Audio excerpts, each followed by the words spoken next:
Bom dia, boa tarde, boa noite, bem-vindos a mais um episódio do nosso Passapod. Vamos carimbar esse Passapod mais uma vez, hoje com duas pessoas muito queridas. Mais uma vez, vocês estão notando que quem está começando o episódio sou eu e não é o Léo. Então hoje eu faço um episódio, mas eu não faço sozinho. Hoje a gente entrevista o nosso convidado mais especial com um amigaço meu, que virou meu irmão no último país que eu visitei, que é meu querido Nicolas. Já vou adicionar ele aqui na tela para não ter mais delongas. Vamos aí. Meu querido Mochileque! E aí, beleza? Bem-vindo, cara. Bem-vindo ao Passapod. Obrigado por aceitar o convite para ser co-host aqui nesse episódio que, para mim, eu tô bem ansioso de conversar. Como você tá, cara? Tô bem, cara, tô com saudade, inclusive. Poxa, essa Pois, casa aqui tá vazia sem você, cara. pois é. Quem não sabe, eu fiquei na casa. O Nicolas Michalek, né? Como é o nome artístico dele, ele foi meu host em Budapeste durante aí os 11 dias que eu fiquei na Hungria.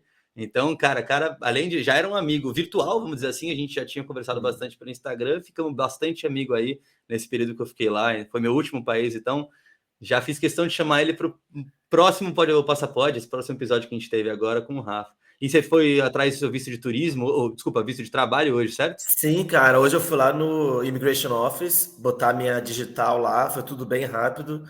Então, acho que em julho eu já mudo meu visto de estudante para visto de trabalho, o que é, assim, a coisa mais importante de conseguir aqui. Então, tô bem tranquilo e é uma nova fase que vai começar, né? Então, vamos ficar aí em Budapeste, no mínimo, mais um ano depois que eu me formar. E já foram dois, né? Para quem não conhece você direitinho, você já está morando em Budapeste há 2 anos, entrou como visto de estudante e agora está fazendo essa transição porque gostou do país, vai ficar. Ah, sou apaixonado por Budapeste, né? Eu sou o fã número um e pretendo ficar aqui um tempinho ainda. E olha só, fiquei muito feliz por o convite desse podcast, porque eu sou muito fã também do nosso convidado, né, cara? Eu tava ontem assistindo o vídeo dele no YouTube, eu ponho na televisão aqui e fico vendo como se fosse o programa do Discovery Channel. Então, para mim, é uma honra também participar desse episódio de hoje. Então já vamos chamar ele sem mais delongas. Rafael Souza, cara, um cara que ele vive uma vida de viajante totalmente diferente do que a gente está acostumado. Aquela história de, sei lá, você pensa em blogueiro de viagem, primeira coisa que você pensa é aquele pessoal na Torre Eiffel tirando foto. Não, não. Ele faz o oposto disso. Não posso dizer que é o oposto disso. Vamos chamar ele aqui para a sala. Rafa, seja bem-vindo, meu querido. Salve, galera! Uma honra participar do Passapod, aliás. Eu ia falar do Passaporte. E aí, galera, tudo Maravilha, cara. certo? Bem-vindo, bem-vindo, Rafa, bem-vindo. Rafael, da página Isso o Mundo Não Mostra. O cara, Isso ele aí. tem uma habilidade para conseguir fazer vídeo que envolve a gente com os temas mais diferentes possível. A gente vai abordar tudo isso com calma no episódio de hoje. Mas primeiro, aquela história de sempre, né? Vamos começar do começo, que não pode ser diferente. Eu e o Nicolas estamos com dúvida. Quem que é o Rafael antes do Isso o Mundo Não Mostra? Quem que é o Rafael antes de colocar o pé na estrada, cara? Vamos lá. Rafael era um programador que morava em Barcelona, tinha uma vida estável, aquela vida que todo mundo, né, imagina assim, que eu digo que nossos pais se orgulhavam, né, que era aquela vida onde você tem um trabalho, segunda a sexta-feira, tem estabilidade, tá ali pensando ali de repente em ter uma casa, se casar, coisas desse tipo. Então eu estava literalmente vivendo na vida, vamos dizer assim, tradicional, de acordo com os olhos dos meus pais, vamos dizer assim, né, das antigas gerações. Então, eu morava em Barcelona, morei em Barcelona por 3 anos. Na verdade, antes de morar em Barcelona, eu já vivia um tempo na Europa, né? Eu cheguei a morar na Irlanda por 1 ano e meio. Eu comecei minha viagem na Europa pela Irlanda, fiz um intercâmbio na Irlanda por 1 ano e 6 meses, mais ou menos. 1 ano de intercâmbio, trabalhei também. Cheguei a morar na Alemanha também por 5 meses, mais ou menos, 5 a 6 meses ali em Berlim. Cheguei a morar em Portugal também, 3 meses em Portugal. E nessa época, obviamente, eu já viajava, já fazia algumas viagens mais pontuais, porque eu sempre trabalhava, né? Então, um emprego tradicional, você precisa ter o período de férias, né? Para poder solicitar as férias ali e depois fazer sua viagem.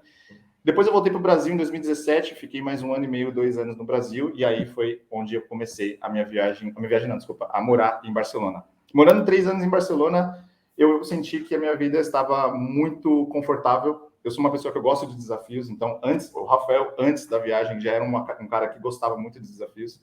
Eu sou uma pessoa que eu não consigo ficar muito estável, muito confortável. Eu preciso estar vivendo alguma coisa que me desafie, porque eu acredito que são os desafios que faz a gente aprender, né? Então, quando eu tenho uma vida muito confortável, eu não estou aprendendo mais nada. Para mim, é assim que funciona a minha vida. Então, 3 anos morando em Barcelona, com estabilidade, com muitos amigos lá, vivendo uma vida assim que eu poderia realmente viver para sempre aquela vida, eu simplesmente resolvi largar tudo e me jogar no mundo para aprender, porque eu acho que a melhor forma de aprender na vida é se jogando no mundo, é conhecendo pessoas, conectando com culturas e países e línguas, e é assim que a gente aprende sobre o mundo. Acho que a melhor forma de aprender sobre o mundo é vivendo nele. Maravilha, cara. Então foi um ótimo resumo aí do começo, como começou tudo isso, e aí a pergunta que todo mundo deve estar querendo fazer agora. E quando você saiu de Barcelona, você saiu com qual intenção? Você comentou que queria aprender, mas você saiu com algum roteiro demarcado? Você saiu com um plano já fixo? Vou fazer isso, isso, isso? Ou você simplesmente pegou uma passagem e falou, a partir de agora não tenho planos, vamos vivendo o que eu tiver que viver? Como é que foi essa ideia? Boa, vamos lá. Eu sempre costumava viajar antes de eu fazer essa viagem mais longa, aí vamos dizer assim, eu considero essa viagem mais longa uma viagem sem trabalho, né? Vamos dizer assim, né? Aquela viagem que você vai para literalmente se desconectar do trabalho, se desconectar da vida tradicional, do trabalho de segunda a sexta-feira. Inicialmente, o meu plano era ir para, é que assim, eu tenho que contar do começo mesmo, né? De como eu cheguei nesse plano. Inicialmente, meu plano era ir para a Indonésia por 10 dias. Esse foi meu plano inicial. E eu estava conversando com um amigo meu, cara, quero ir para a Indonésia, estava morando em Barcelona, quero ir para a Indonésia. Gente, eu estou olhando para essa câmera aqui, espero que não esteja... Acho que tá de boa, né, olhar para essa parte aqui tá de baixo, tranquilo, né? Tá tranquilo. Tá bom, tá bom para mim. Tá. Aí eu falei, cara, eu quero ir para a Indonésia, quero ficar 10 dias na Indonésia. E aí ele falou, cara, se você ficar 10 dias na Indonésia, você vai voltar com depressão, porque Indonésia não é um lugar para você ir para ficar 10 dias e voltar. Você vai voltar deprimido, cara. Como é que você fica 10 dias na Indonésia, um país cheio de coisa para fazer, com muitas... Nossa, assim, tem pessoas que eu conheço que já foram lá, morou 6 meses e ainda não conhece o país todo, porque tem muita coisa para conhecer. Então, 10 dias eu iria voltar deprimido do ponto de vista de um viajante que quer conhecer o lugar, né? Então, ele falou, cara, não vá para ficar só 10 dias, vai para ficar pelo menos um mês. E aí eu te pergunto, você trabalhando numa empresa tradicional, como é que você fala, eu quero ficar 30 dias só na Indonésia? Principalmente que eu tinha, na Europa, né, a gente costuma ter os dias de férias úteis, né? Então, eu tinha mais ou menos 20 dias úteis de férias por ano.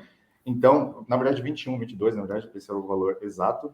Então, como é que eu tiraria 30 dias inteiros só na Indonésia? Eu iria praticamente matar todas as minhas férias do ano só na Indonésia. E eu queria conhecer outros lugares, né? Então, aquela vontade de viajante, né? A gente não quer viajar um país em um ano, né? A gente quer conhecer mais lugares, né?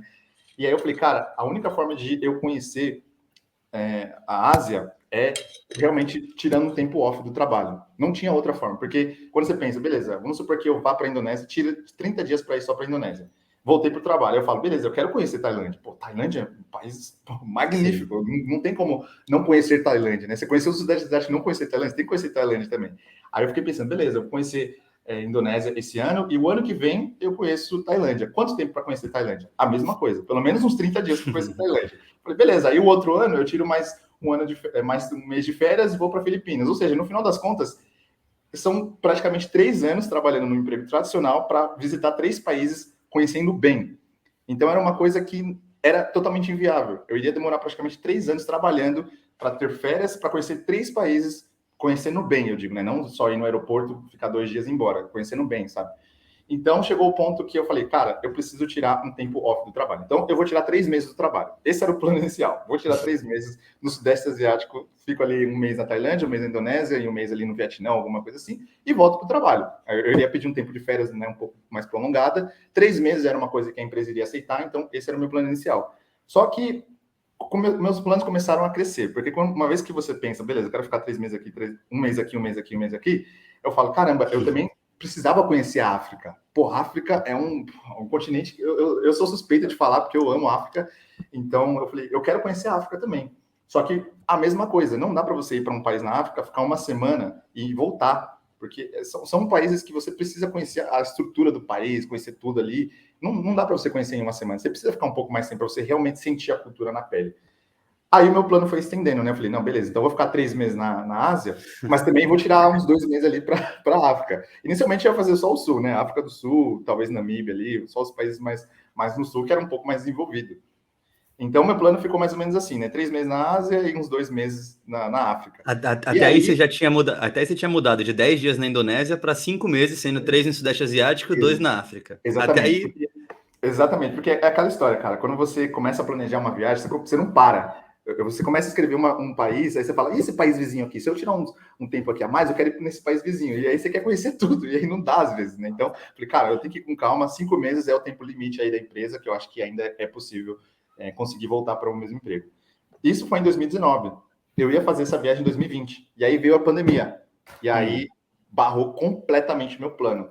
Só que a pandemia, é igual eu falo, né? Eu acho que tem coisas que vêm realmente para melhorar alguma coisa, né? Por mais que seja ruim, eu acho que a pandemia melhorou muitas coisas, né? Tipo, eu acredito que questão do trabalho remoto, né? Essa possibilidade de você ser mais livre, assim, fisicamente, né? Por conta do trabalho remoto, eu acho que foi a pandemia. Infelizmente ou felizmente, foi a pandemia que nos trouxe isso, né? Então, quando chegou a pandemia, eu comecei a guardar muito dinheiro, né? Porque daí eu não estava mais fazendo nada, eu já estava guardando dinheiro. Acho que todo mundo que estava trabalhando ali remotamente conseguiu guardar, né? Felizmente, os que realmente continuaram no trabalho, né? Infelizmente, alguns perderam o emprego, né? Isso é triste.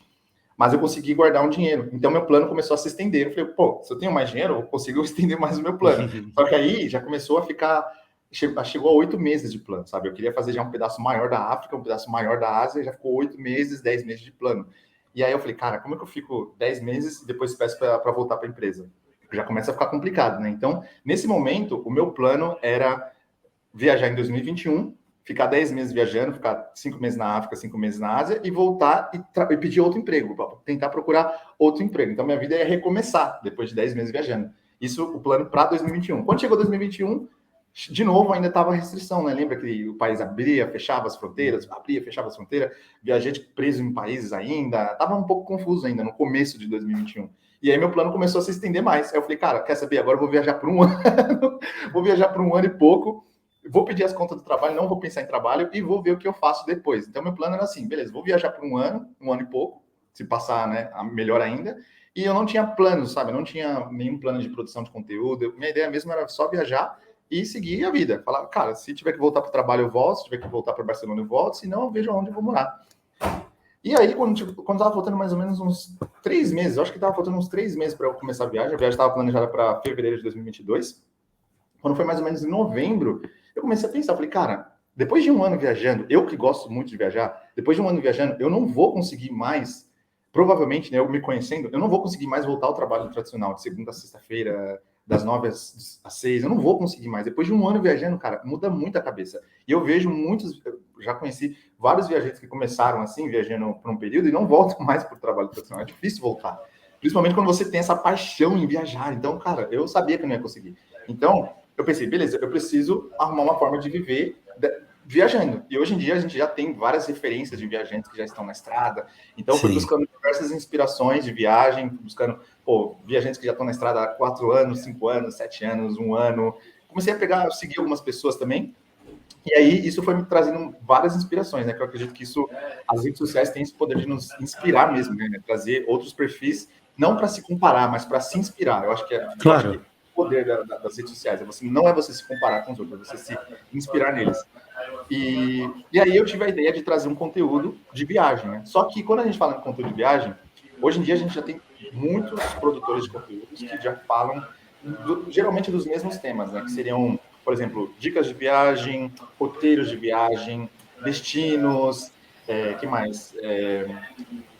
Milhas, classe executiva, sala VIP, de gastronomia, é tudo isso, sim. Exatamente. Aí eu falei, cara, eu preciso trazer um conteúdo que eu goste de produzir, que eu gosto de fazer, e que também seja uma coisa diferente. Eu queria trazer uma ideia diferente, né? E aí eu comecei a estudar o que eu vou fazer, E aí eu lembrei de uma viagem que eu fiz, que foi para mim uma das viagens, até aquele momento, tinha sido uma das viagens mais culturais. Vou te interromper, Rafa, sem spoiler, que eu quero entrar nesse assunto do conteúdo. Deixa eu só um pouquinho atrás do que você estava comentando, que eu quero passar a palavra para o Nicolas, para ele comentar um pouco sobre isso. Você estava comentando sobre o planejamento de fazer uma viagem de um ano, e depois disso, a dificuldade que é, depois desse ano sabático, você voltar... Eu não vou dizer voltar ao que você era antes, porque você nunca é a mesma pessoa que você foi antes. Mas voltar à normalidade de ter a mesma vida que você levava antes, mesmo sendo uma pessoa diferente. E aí, nosso querido Nicolas Guerra, Mochileque. Na verdade, o personagem Mochileque começou aí, né? Eu imagino. Foi nessa viagem aí. Quando você fez na viagem em 2016, estava comentando comigo que você fez uma viagem por um ano e passou por esses países não, né? Esses continentes, essas regiões que o Rafa estava comentando. Como é que foi isso para você? Então, é até engraçado, como o Rafael falou, porque você, teoricamente, você ainda não voltou da viagem, né? Então você não sabe quando você vai voltar ainda. Exato. Mas nesse momento, acho que todo mundo que faz viagem assim sempre fala que é muito difícil, na verdade, né? Porque, tipo assim, foi 2016, né? 2016, 2017. Aí você fica um ano viajando, e eu não estava trabalhando também, então foi meio que o que o Rafael falou. Tipo, não estava trabalhando, estava só curtindo mesmo. Foi um ano para curtir. Então era festa, praia, fazer nada e curtir. Tipo, foi maravilhoso. Aí você volta. Eu não queria voltar para minha vida antiga, que era trabalhando em navio, né? Embarcado. E aí, tipo, eu falei, e agora? O que eu faço? E aí, infelizmente, ou felizmente, não sei, eu fui trabalhar no aeroporto do Rio de Janeiro, que é onde eu arranjei emprego na época. Mas assim, todo dia eu ia dormir pensando em uma forma de ir embora de novo. Tipo, todo dia. Eu falei, eu preciso ir embora. Fazer como? Vai ser para trabalhar, para estudar? O que eu vou fazer? E aí, numa dessas pesquisas, descobri o visto da França. Aí eu fui para a França. Então, eu acho que é muito difícil você voltar e ficar acomodado, sabe, com a vida de antes. Você sempre vai querer alguma coisa diferente. Então, foi assim. Aí, consegui visto para a França. Então, porra, fiquei feliz, porque era meu sonho. Fui para a França. Voltei da França. E agora? O que eu vou fazer? Aí procurei outra forma. Aí vim para Budapeste. Uhum. Então, acho que se um dia eu voltar ao Brasil, vai ser procurando uma outra forma de ir embora também, entendeu? E Nunca eu, vai eu sempre rolar. falo isso, né? E eu sempre falo isso, né? Quem pergunta, pô, mas você não voltaria a morar no Brasil? Eu acho que, assim, o Brasil é um país maravilhoso, que eu amo o país. Eu amo o Brasil. Mas não é pela questão de não querer morar no Brasil, porque o Brasil é horrível em si, mas é não querer morar no Brasil porque eu acho que eu não tô eu não me saciei ainda de viajar. Eu não terminei o que eu preciso ver o mundo ainda, visitar o mundo.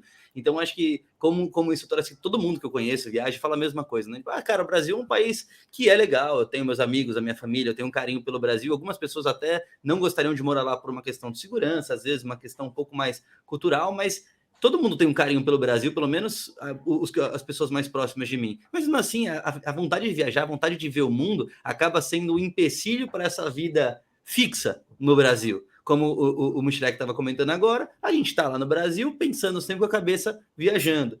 No meu caso foi muito parecido. Eu morei um ano fora, eu morei na Alemanha. Quando eu voltei para o Brasil, eu já falei, cara, não é o que eu quero, não é o que eu quero. Não é porque eu odeio o Brasil, mas é porque eu quero viajar mais. Eu quero viajar mais. E assim está sendo com o Rafael. Para quem, Sim, foi nesse exato exatamente isso. momento, Rafael tá com 14 meses de viagem, né? 15 meses de viagem, se não me engano. 14, já tá indo para 15 agora no começo do mês.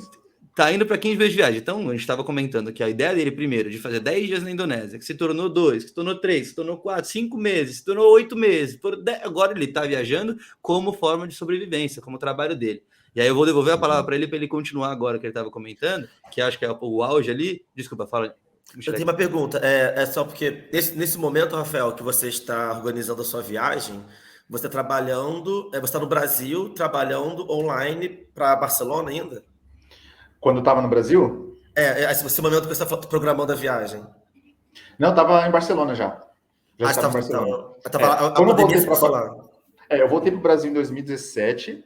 Eu saí do Brasil em 2015, voltei em 2017 e eu fiquei até 2019, até começo de 2019. Então foi um ano e 10 meses. Foi tipo no meio do ano que eu cheguei e saí no começo de 2019. Então eu já estava no Brasil, estava estável, estava trabalhando na UOL, inclusive. Então eu trabalho com TI, eu sou programador, né? Então eu estava num emprego estável, eu gostava do trabalho em si, mas eu não gostava da rotina, de ficar fazendo sempre a mesma coisa. Então, nesse momento, eu já sentia uma insatisfação do meu lifestyle, porque, como você disse, né? Você viaja, você começa a aprender e visitar outros países e tal. Quando você volta a uma vida que está muito confortável, você já começa eu sentia fobia de estabilidade, assim, sabe? Então, eu comecei a sentir isso. Então, 2019, 2018, quando eu estava em São Paulo ainda, eu decidi que eu iria voltar para a Espanha. Por que eu iria para a Espanha? Não, né? Para a Europa. E por que eu queria voltar para a Europa? Pela facilidade de poder viajar. Então, quem mora no Brasil, principalmente se você é CLT, né, segue ali o trabalho tradicional, você tem uma férias de uma vez ao ano e você tem 15 dias quando tem, certo? É mais ou menos assim que funciona no Brasil. Já na Europa, vocês que já moraram na Europa sabem que se você trabalha numa empresa, você tem os dias úteis ali, você consegue distribuir as férias conforme você desejar. Então, se você quer tirar 5 dias agora, daqui 2, 3 semanas tirar mais 5 dias e assim por diante, você consegue distribuir ela durante o ano todo, né? Então, eu precisava dessa flexibilidade para eu poder viajar mais. Então, mesmo depois de conseguir essa flexibilidade, ainda não era o suficiente para eu visitar esses outros países, justamente pela falta do tempo Sim. hábil para poder viajar e conhecer esses outros países, principalmente esses países mais complexos. Porque aí a gente já não está mais falando de, vou para Portugal por três dias e voltar. A gente está fazendo uma viagem mais complexa, né? Ir para o Sudeste Asiático não é uma viagem de ir para a Europa, é muito diferente. Então, por isso precisava de mais tempo. E aí, a única forma de ter mais tempo é saindo do trabalho. Não tem outra, não tem outra forma. Se você quer conhecer esses países, tem que se jogar. Eu não vejo outra forma. Ou trabalhando remotamente, né? Remotamente também é uma opção, mas trabalhando num emprego tradicional, tendo suas férias ali tradicionais e visitando esses lugares, fica bem muito difícil. Muito difícil. E aí você estava comentando com a gente, Rafa, que você estava pegando algumas inspirações. Eu quero te fazer uma pergunta que eu faço para basicamente todo mundo que passa aqui também, cara. Quais foram as suas principais inspirações? Quem que foram as pessoas que fizeram você entender que o estilo de vida como criador de conteúdo é um estilo de vida que você queria para você, ou que você aceitaria para você, vamos dizer assim? Sim. Cara, inicialmente, acho que lá para 2019, quando eu estava morando eu já estava... Sim, acho que eu já estava morando em Barcelona. Eu estava, na verdade, de transição de São Paulo para Barcelona. Teve um brasileiro que fez um feito que, para mim, foi, cara, muito inspirador, que foi o Anderson, quando ele viajou todos os países do mundo. Para mim, foi um puta feito. Ele fez uma viagem muito, muito, muito foda, não tem como dizer. Então, assim, cara, naquela época, eu realmente tive muita inspiração do ponto de vista de ser possível fazer um plano grande desse, né? Porque quando você fala em se jogar no mundo por um ano, obviamente já tinha outras pessoas também viajando. Eu acredito que ele foi o que teve mais destaque nessa época, né? 2019, antes de Reels, antes de todas essas coisas, né? Então, o Instagram estava nessa transição de features, né? Eu consegui ver que realmente era possível fazer um plano desse, porque quando você pensa ficar um ano fora, existem várias dúvidas, né? Acho que todo mundo que pensa em, vou fazer uma viagem longa, e depois começa a pensar em mil coisas, né? Tipo, e o depois? E só para ilustrar para o pessoal, quem não conhece o Anderson Dias, ele é o recordista de menor tempo para ver todos os países, né? Para conhecer todos os países do mundo. E ele fez esse recorde, hoje ele é detentor desse recorde, ele é brasileiro, ele é pernambucano, e ele hoje mora em Portugal, e ele fez isso lá atrás, em 2018, 2019, em um ano e meio. A última detentora do recorde, que era uma americana, ela tinha feito em quase 2 anos, então ele abaixou muito o recorde. Então, Anderson Dias, hoje ele é famoso também pelo Instagram dele, @196sonhos. Quem não conhecer, vale a pena, porque é um cara realmente que inspira muita gente, inclusive o mundo da viagem ali, se é brasileiro, se você não conhece ele, tá na hora de conhecer. Mas desculpa, Rafa, eu te cortei. Não, isso aí, você completou o que eu ia dizer. E além disso, cara, em 2019 eu também conheci outros viajantes que já estavam na estrada. Um deles, inclusive, está comigo, o André, do Eu Vou Por Aí, @Eu Vou Por Aí. O André, ele está aqui na outra sala, a gente se encontrou aqui, e depois a gente tinha se encontrado em 2020 no Brasil, porque eu cheguei aí para o Brasil no período da pandemia só para visitar minha família no final do 2020. A gente se encontrou lá, inclusive, com uma outra viajante que também foi parte. Assim, eu tive várias pequenas inspirações, pessoas próximas e também pessoas que eu não conhecia, que estavam ali no Instagram. As pessoas próximas, ele, que já está viajando já há 5 anos também, já está na estrada aí faz tempo. A Gisele também, que era minha amiga, que inclusive foi ela que me apresentou ele. E a Gisele do Mundo para Viver, @Mundo para Viver. Beijo, Gi, te amo. E o Emiliano também, o Emiliano, que eu também conheci em Barcelona. Eu conheci uma galera ali de viagem quando estava em Barcelona, então eu acho que eu fui pegando, acho que não tive uma pessoa única assim, eu acho que eu tive várias inspirações de pessoas que eu já viajava. Na época também, muito tempo atrás também, eu já acompanhava muito o Marcos Vaz. Marcos Vaz, já está na estrada aí também há muito tempo, então eu conseguia ver que isso. Eu comecei a ver que realmente era possível fazer um plano desse, né? Mesmo embora a gente tenha milhões de dúvidas, né? Como eu vou financiar minha viagem? Como que eu vou pagar minha viagem? O que eu vou fazer depois disso? Você começa a pensar em um monte de coisa. Se der errado, se acabar o dinheiro, será que eu vou virar um mendigo em outro país? São muitas perguntas para fazer. Mas eu, baseado nessas experiências de outras pessoas, eu consegui realmente entender que era possível. E eu também tenho uma frase que eu uso, uma frase não, né? Uma analogia que eu gosto muito de usar. Só fazendo um parênteses aqui rapidinho, basicamente existe eu não sei se é uma lenda ou se é uma história real, inclusive eu peguei essa história do Érico Rocha, ele é um especialista de marketing digital, acho que vocês conhecem ele, que diz uma lenda que basicamente existiam dois povos que eles estavam lutando entre si, e entre essas duas terras, né, vamos dizer assim, que tinha um povo do lado esquerdo e um povo do lado direito. Havia uma ponte que dividia as terras deles. E o que aconteceu? Vamos dizer que tem o povo A e o povo B. O povo B atravessou a ponte para o povo A, para lutar contra o povo A. Só que o último membro do povo B queimou a ponte. Ele queimou a ponte. Isso significava o quê? Que ele não poderia mais voltar. Então, se ele não poderia mais voltar, ele tinha que lutar. Não tinha outra forma deles voltarem. Não tinha como mais voltar. A ponte foi queimada. Então, basicamente, o que isso quer dizer para nós? Né? O que isso traz para a gente? Que, basicamente, existe um músculo do nosso cérebro que ele é muito inteligente, que ele sabe exatamente quando você tem a possibilidade de voltar. Então, se você está numa situação que você está exposto, você está vulnerável e você tem a possibilidade de voltar, o seu cérebro, ele vai... É como se fosse uma luta interna, porque o seu cérebro, ele vai pensar sempre na sua sobrevivência. Então, a sua sobrevivência é a coisa mais importante. Ele quer manter você são e salvo. Então, se você tiver a possibilidade de voltar, o seu cérebro vai estar lutando, falando, não, cara, você pode voltar, você pode ficar confortável, você pode voltar, volta. Então, vai ser uma luta entre o seu racional querendo... o seu emocional querendo ir, mas o seu racional querendo voltar. Só que quando você queima a ponte, você não tem mais possibilidade de voltar. E aí, a única forma de você sobreviver é lutando.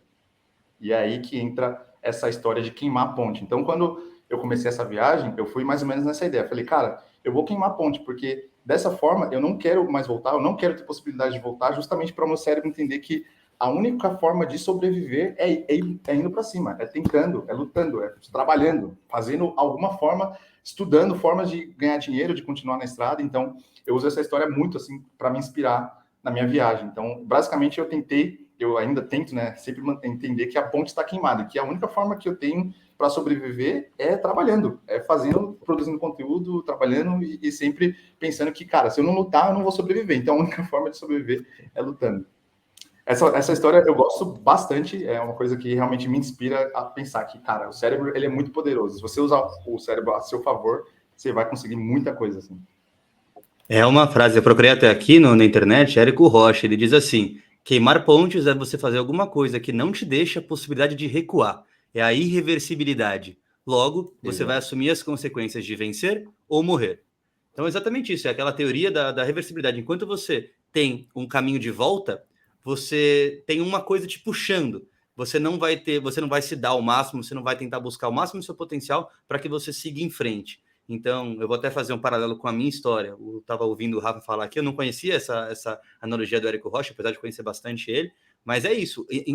No momento que eu decidi que eu queria viver viajando, eu demorei algum tempo, apesar de estar na minha cabeça, eu quero isso, esse é o tipo de vida que eu quero para mim, eu quero o estilo de vida. Até eu pedir demissão do meu trabalho, que é quando eu queimei a ponte, isso não se tornou uma viável. Isso era sempre uma ideia e não era um projeto. No momento que eu pedi demissão, eu falei, não, a partir de agora, cara, eu não tenho mais trabalho. A partir de agora eu vou ter que viver viajando mesmo. Então foi quando eu queimei a ponte. Achei demais isso aí, cara. Muito bom, muito bom. Show de bola. E, Rafael, aproveitando esse assunto, e assim, eu imagino que muita gente que está ouvindo agora o podcast também tem essa dúvida, porque esse momento, né, tanto o Lucas também pode falar sobre isso, esse momento de você pedir demissão para ir, né? Porque, por exemplo, eu falo que no meu caso, eu fui demitido, então foi mais fácil, entre aspas. Eu fui demitido e aí me ofereceram outro trabalho. Eu só neguei. Eu falei, não quero que eu vou viajar.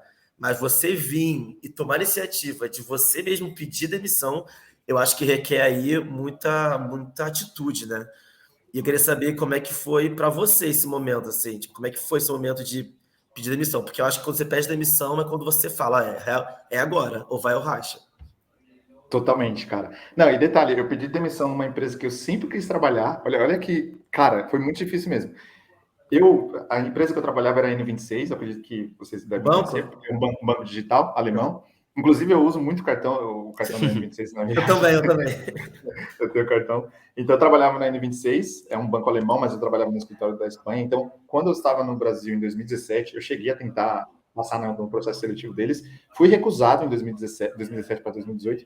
Eu tentei de novo em 2019 e aí eu consegui passar na segunda vez. Então, cara, para mim foi uma felicidade extrema quando eu consegui, né, um emprego numa empresa que eu sempre quis trabalhar e num lugar que eu sempre quis morar, Barcelona. Cara, para mim, o melhor lugar para se morar é Barcelona. Eu não vejo outro lugar. Para mim, é o lugar... Cara, o clima é bom, o dia ensolarado, não chove. Mesmo no inverno, não chove. O sol tá lá, cara, tá frio. Você pode estar de blusa, mas o sol tá lá no céu e o céu tá limpo. Então, cara, Barcelona para mim é um lugar para viver 200 anos, sabe? Então, eu morava num lugar que eu sempre quis morar, trabalhando na empresa que eu sempre quis trabalhar, e tinha um estilo de vida, cara, uma vida muito tranquila lá em Barcelona, sabe? Era muito, muito confortável para mim. Então, para mim, eu lembro até hoje, cara, o último dia de emprego, que eu saí assim de mochila do escritório, eu falei, meu Deus, o que eu tô fazendo, cara? Meu, eu sempre quis trabalhar nessa empresa, como é que eu peço as contas assim, sem saber o que vai ser do futuro, cara? Então, foi muito difícil, sim, foi muito difícil.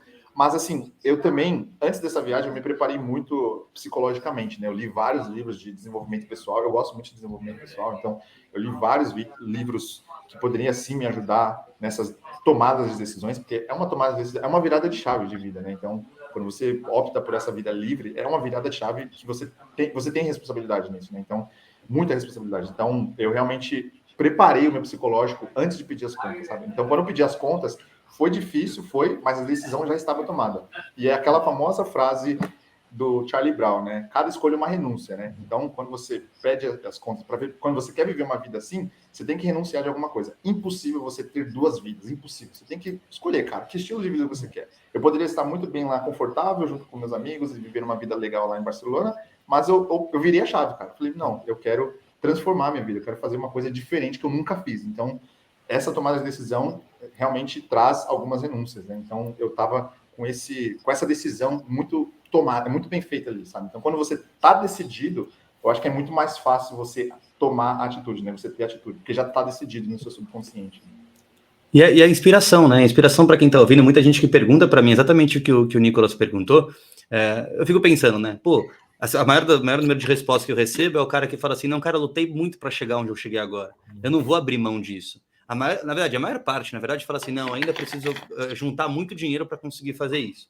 Como no Mindset, que é de 99% das pessoas do Brasil, que não dá para ganhar dinheiro viajando. Esse é um mindset que a gente tenta, como criador de conteúdo e como viajante, que a gente tenta inspirar pessoas a iniciar essa vida também, quebrar esse mindset. Enfim, esse é a maioria das pessoas. Mas também tem aquelas pessoas que têm um pouco mais de vontade e vão atrás e veem que tem jeito de ganhar dinheiro, que ficam nessa história, nessa inércia de falar, cara, eu botaria muito para chegar até aqui. Eu tô no melhor momento da minha empresa, cara. Eu cheguei numa posição que eu tava sempre querendo chegar. E apesar, olha isso, eles falam assim, apesar de querer muito viver viajando, eu não vou abrir mão disso agora. Ou seja, eles abdicam de um desejo pessoal, de um sonho pessoal, às vezes, para simplesmente estar no lugar onde estavam. Eu também, como outra prova, além do Rafael, também, cara, eu estava no momento da minha empresa maravilhoso, eu tinha virado sócio da empresa, fui trabalhar 2 anos como sócio, tinha recebido uma proposta de promoção, e o momento que eu decidi pedir demissão foi quando eu não aceitei a proposta de promoção. Quando o meu chefe chegou para mim e falou, cara, foi no final do ano de 2021, ele chegou para mim, já estava com a ideia bem pronta na minha cabeça, mas eu não tinha tomado a coragem ainda, e ele falou para mim, cara, Lucas, está muito bem o seu desempenho, você bateu as metas esse ano, etc., a gente queria te convidar para assumir uma nova posição. E nesse momento, o impulso involuntário falou para ele, não, calma, eu preciso pensar. Por quê? Porque na minha cabeça tinha, se eu aceitar isso, eu estou assinando um contrato, basicamente, moral, né? Não é nem um contrato físico, é um contrato moral, de que eu vou ter que ficar pelo menos mais um tempo com ele, mais um tempo aqui nessa empresa. Então, é nesse momento que você tem que fazer esse jogo que o Rafael fez, que eu também fiz e que muitas pessoas que estão viajando hoje e com prazer de não se arrepender, né, de ter feito a decisão, pensaram na hora de que ir atrás, de abdicar dos seus sonhos para viver um momento, de repente, lá na frente, daqui a 20, 30 anos, você vai olhar para trás e vai acabar se arrependendo. Porque, na verdade, o que você tem que ir atrás mesmo hoje é do que você realmente sonha. Estou indo muito para o lado filosófico aí, mas respondendo essa pergunta, porque acho que é uma pergunta chave mesmo para quem está ouvindo a gente tomar essa decisão. A inspiração que o Rafael nos dá falando, que é realmente, cara, não importa, cara, você tem que estar decidido do que você quer. Anota no papel, o que eu quero para minha vida? E vai atrás disso. Não tente desviar seu caminho por uma coisa diferente. Muito bom o pensamento, cara. Falou tudo.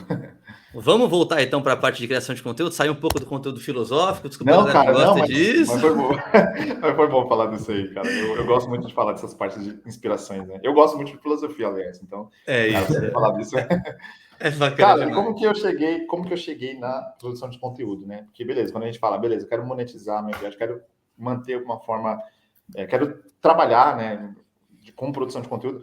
Aliás, eu, ainda assim, mesmo embora eu comecei a viajar sem trabalho, eu sabia que eu teria a possibilidade de continuar trabalhando, não na mesma empresa, né? Porque a empresa, na verdade, não aceitaria trabalho remoto, 100% remoto, mas eu sabia que depois da pandemia tinha a possibilidade, sim, de eu conseguir trabalho remoto. Eu trabalho com TI, programação, então eu consigo trabalhar de qualquer lugar do mundo, não tem tanto problema.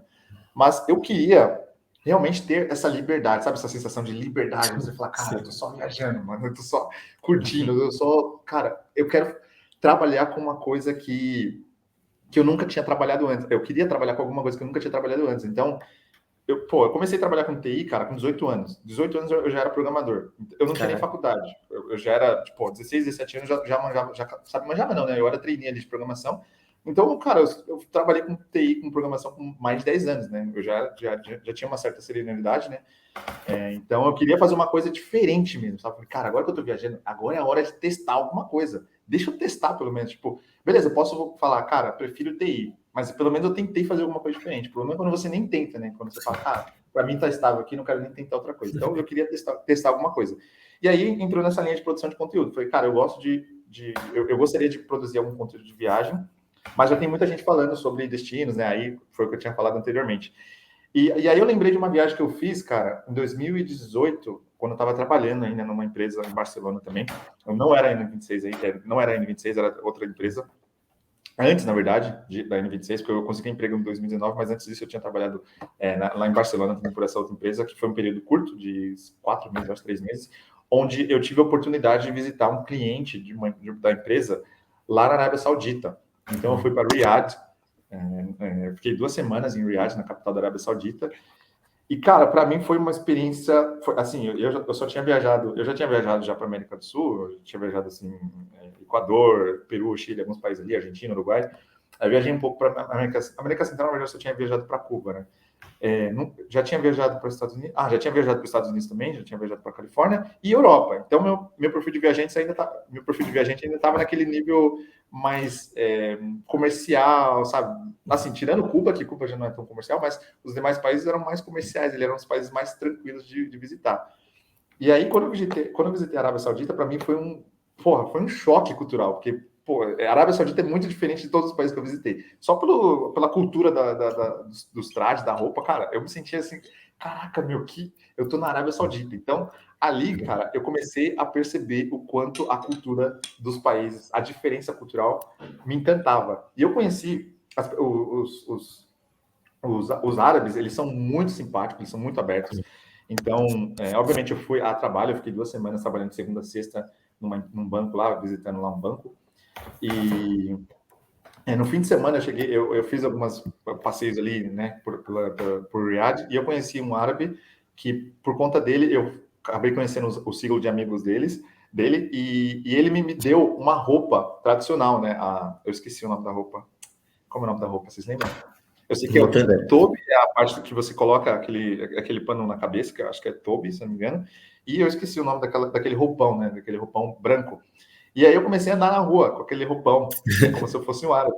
E assim, as pessoas notavam que eu não era árabe, porque eu tava com uma camiseta branca por baixo, só que tinha escrito, tava com letras pretas na camisa, sabe? Era uma camiseta preta com estampa preta. E aí a pessoa conseguia ver que tinha uma estampa preta na camisa. Então, nisso, as pessoas me olhavam na rua e falavam, não, esse cara não é árabe, esse cara é turista, né? E, obviamente, né, a minha feição não é de um árabe. Só que, cara, eu gostei tanto dessa experiência cultural que, assim, até aquele momento, tinha sido uma das melhores experiências de viagem que eu tinha feito. E aí, quando eu comecei a pensar o que eu vou produzir de conteúdo, eu falei, cara, eu poderia produzir o que eu mais gostei. O que eu mais gostei nas minhas viagens? Cara, conhecer culturas, se imergir em culturas. E foi aí que eu comecei a buscar inspirações de conteúdos que falam sobre cultura, sobre você imergir na cultura, sobre você realmente conhecer e mergulhar a fundo na cultura. Só que, quando a gente pensa em conteúdos de cultura, quem que hoje produz conteúdos de cultura? Hoje, cara, pelo menos os brasileiros, tem o Richard. Vida de Mochila? Não, o Vida de Mochila, o Richard do Vida de Mochila, muito, muito bom, muito bom. Inclusive, ele fez um webinário agora de Cuba, tá muito massa. Muito maneiro. Tá legal muito mesmo. Bem produzido. Eu até falei para ele, cara, tá muito bem produzido, muito bem mesmo, cara. É nível Netflix, assim, sabe? Muito foda. E tem um cara no YouTube que ele produz também. Na verdade, ele é um biólogo. O nome dele é Richard Hasmum. Richard Hasmum, acho que é esse o nome dele. Deixa eu ver aqui. Richard. Acho que é Hasmum. Rasmussen, isso. Ele é um cara que obviamente, né, ele é um biólogo, mas eu assisti alguns vídeos dele e eu via que ele realmente não tinha medo, né? Ele era um cara destemido, né? Ele testa as coisas ali que ele imagina, ele, entra nos países, vai nas culturas, vai testar as coisas que eles fazem, obviamente numa pegada mais de biologia, né? Não tanto de viagem.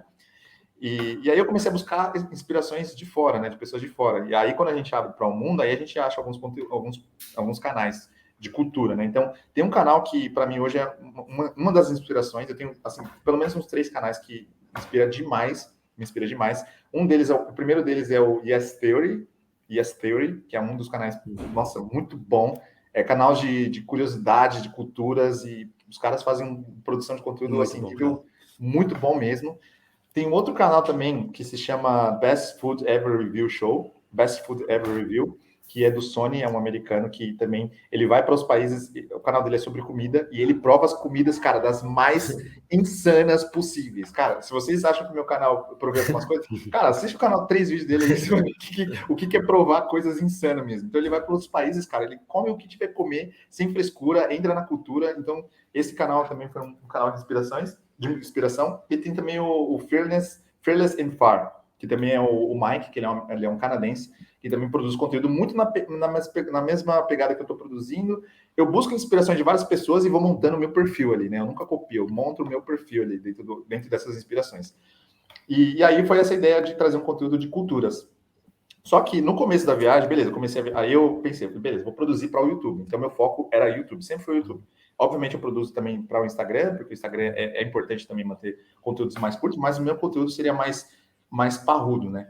Então, eu falei, beleza, eu poderia produzir um conteúdo que... Aí comecei a pensar nos nomes, né? Então, eu falei, cara, como que vai ser o nome do meu canal e tal? Eu preciso pensar em um canal que vai me trazer culturas que as pessoas não costumam ver e que também, diferente do que as pessoas imaginam dos lugares. Então, por exemplo, às vezes as pessoas têm uma imagem muito negativa da Arábia Saudita, por exemplo. Às vezes as pessoas pensam, Arábia Saudita, tem aqueles preconceitos, aqueles estereótipos bem ruins, sabe? Que Arábia Saudita, explosão, já pensa coisas bizarras assim, sabe? Obviamente existe um estereótipo que a mídia, infelizmente, é culpada disso, né? A mídia traz esse estereótipo. Sim. E às vezes as pessoas nem são culpadas, às vezes as pessoas acaba seguindo pelo que vê na mídia, né? Então eu queria quebrar essa ideia, sabe? Eu queria visitar países com culturas como, por exemplo, da Arábia Saudita e mostrar o que a mídia não mostra. Literalmente isso, mostrar o que a mídia não mostra. Eu falei, cara, beleza, vou trazer um conteúdo que traz o que a Globo não mostra. Então, aí que veio a ideia. Eu falei, cara, isso o mundo não mostra. Então, foi um pouco de inspiração aí do nome da Globo, né? Daqueles vídeos de meme, né? Que a gente vê, às vezes, por exemplo, a Globo com, enfim, um erro de gravação ali, alguma coisa assim, as pessoas falam, isso a Globo não mostra. Então, o meu conteúdo veio com essa ideia de quebrar esse estereótipo de culturas, né, de pessoas, que as pessoas têm sobre países, Arábia Saudita, sobre África, principalmente. Inclusive, esse foi meu primeiro vídeo no canal, que eu falo justamente isso. Basicamente, no vídeo, eu mostro uma criança negra com fome, aparentemente com fome, pedindo comida. E eu falo, onde você imagina que é esse lugar? A maioria das pessoas tende a pensar o quê? África. E eu falei, cara, se você pensou África, você já está errado. Já está aí o estereótipo. Porque por que toda criança negra é da África? Não tem negro passando fome no Brasil, não tem negro passando fome na América Central. Então, assim, existe um estereótipo muito forte, né? Então, eu queria quebrar esses estereótipos e mostrar uns conteúdos um pouco mais para ajudar as pessoas a pensar fora da caixa, né? Falar, cara, não é isso que você vê na internet, o mundo não é isso que você vê na TV. Então, foi aí que aí que surgiu o meu canal. Deixa eu aproveitar esse gancho do Rafa, comentar um pouquinho sobre um TED Talk que eu vi. Eu tô tentando lembrar o nome dele, infelizmente eu não consigo lembrar da mulher que falou. É uma mulher que ela fala assim, o tema do podcast, o tema do TED Talk é a mulher tentando falar para você como você acha o que você realmente quer fazer da sua vida. E ela fala exatamente o que o Rafa comentou em outras palavras. Ela fala assim, que para você saber o que você quer fazer da sua vida, lembra das últimas conversas que você teve com seus melhores amigos. O que você estava fazendo nessas conversas? O Rafa comentou, quais foram os melhores momentos da minha viagem? Qual o conteúdo que eu quero criar? Deixa eu ver quais são os últimos melhores momentos das minhas viagens, que é isso que eu quero fazer. Então, se você pensa agora, você que está ouvindo a gente, qual foi a última conversa que teve com seu melhor amigo? O que você estava fazendo nessa conversa? Quando você conta todo empolgado, o que você estava fazendo nessa conversa? Você está viajando? Você está trabalhando? Você está com a sua família? Você está cozinhando? De repente, isso que você tem alegria e contágio ali na hora de comentar e felicidade, é aquilo que você vai fazer para sua vida. E o Rafa, na hora de decidir o que eu vou fazer como conteúdo. Deixa eu pensar, já que eu vou criar conteúdo de viagem, deixa eu pensar dentro das minhas viagens, qual que é o conteúdo que eu mais me interessei, né? Qual que é a experiência que eu mais me interessei, que eu mais gostei disso. Quando ele começou a falar disso, eu lembrei na hora desse TED Talk, que para mim eu levo muito como lição para mim também, de sempre estar pensando nisso. Qual que é o que eu me orgulho de contar? Quando eu faço meus stories para minha audiência, quando eu falo com meus melhores amigos numa ligação, que eu tô morrendo de saudade deles, que eu converso com eles, que eu conto para eles. É sobre isso que eu quero criar conteúdo, é sobre isso que eu quero fazer, porque desse jeito eu vou fazer de uma forma mais natural. Então eu vou aproveitar esse momento também e já mostrar aqui para vocês a página do Rafael, que, obviamente, normalmente a gente mostra aqui no nosso podcast, para quem está acompanhando a gente com imagem, o Instagram, que acaba sendo, para grande parte dos brasileiros, a maior página, mas no caso do Rafael, não. Já são 134 mil seguidores com apenas, tá? E eu digo, mais uma vez, apenas 20 vídeos. Para você chegar a esse número de inscritos normalmente no YouTube, você precisa de muito mais vídeo que esse. Isso mostra a qualidade e a destreza que ele tem em escolher o conteúdo que ele vai fazer. Vou mostrar algumas características. Por exemplo, os vídeos, o mais popular aqui dele. Caçando para sobreviver com os Hadzas. Eu quero que ele conte um pouquinho sobre isso depois. Inclusive os dois principais vídeos. E os dois somam juntos ali quase 8 milhões, mais que 8 milhões de visualizações. Os dois. Isso é uma coisa inigualável, a qualidade do conteúdo e como ele conseguiu decidir o que ele queria fazer e fazer isso com a maestria que ele está fazendo hoje. Enfim, Rafa, enquanto o pessoal vendo aqui, vou mostrando um pouquinho, conta pra gente sobre essas experiências, sobre como você começou a fazer isso, se teve algum desvio de conteúdo no meio do caminho, quero focar um pouquinho mais nisso que está dando um pouco mais certo, ou não, você foi certeiro, fazendo o que você gosta e assim deu certo. Como é que foi essa passagem? Não, inicialmente eu fiz, se você descer lá para baixo, lá, eu fiz um documentário sobre, inclusive, isso lá, sobre o apartheid. Por quê? Sim. Vamos lá. O primeiro vídeo, na verdade, foi para explicar o canal, né? O primeiro vídeo ali, afinal, que o mundo não mostra. Então, eu quis ali entrar nessa parte dos estereótipos e dar uma introdução para o que seria o meu canal. O vídeo do apartheid, por que eu fiz o vídeo do apartheid? Né? Foi um vídeo 100% documentário. E quando a gente fala um vídeo muito, muito, muito documentário, você geralmente não aparece. Né? Você não aparece, você faz entrevista com as pessoas. Eu entrevistei várias pessoas na rua falando sobre o apartheid. Por quê? Vamos lá, só para contextualizar. O apartheid foi um período de segregação racial que existiu na África do Sul. E foi uma segregação realmente documentada em lei. Então,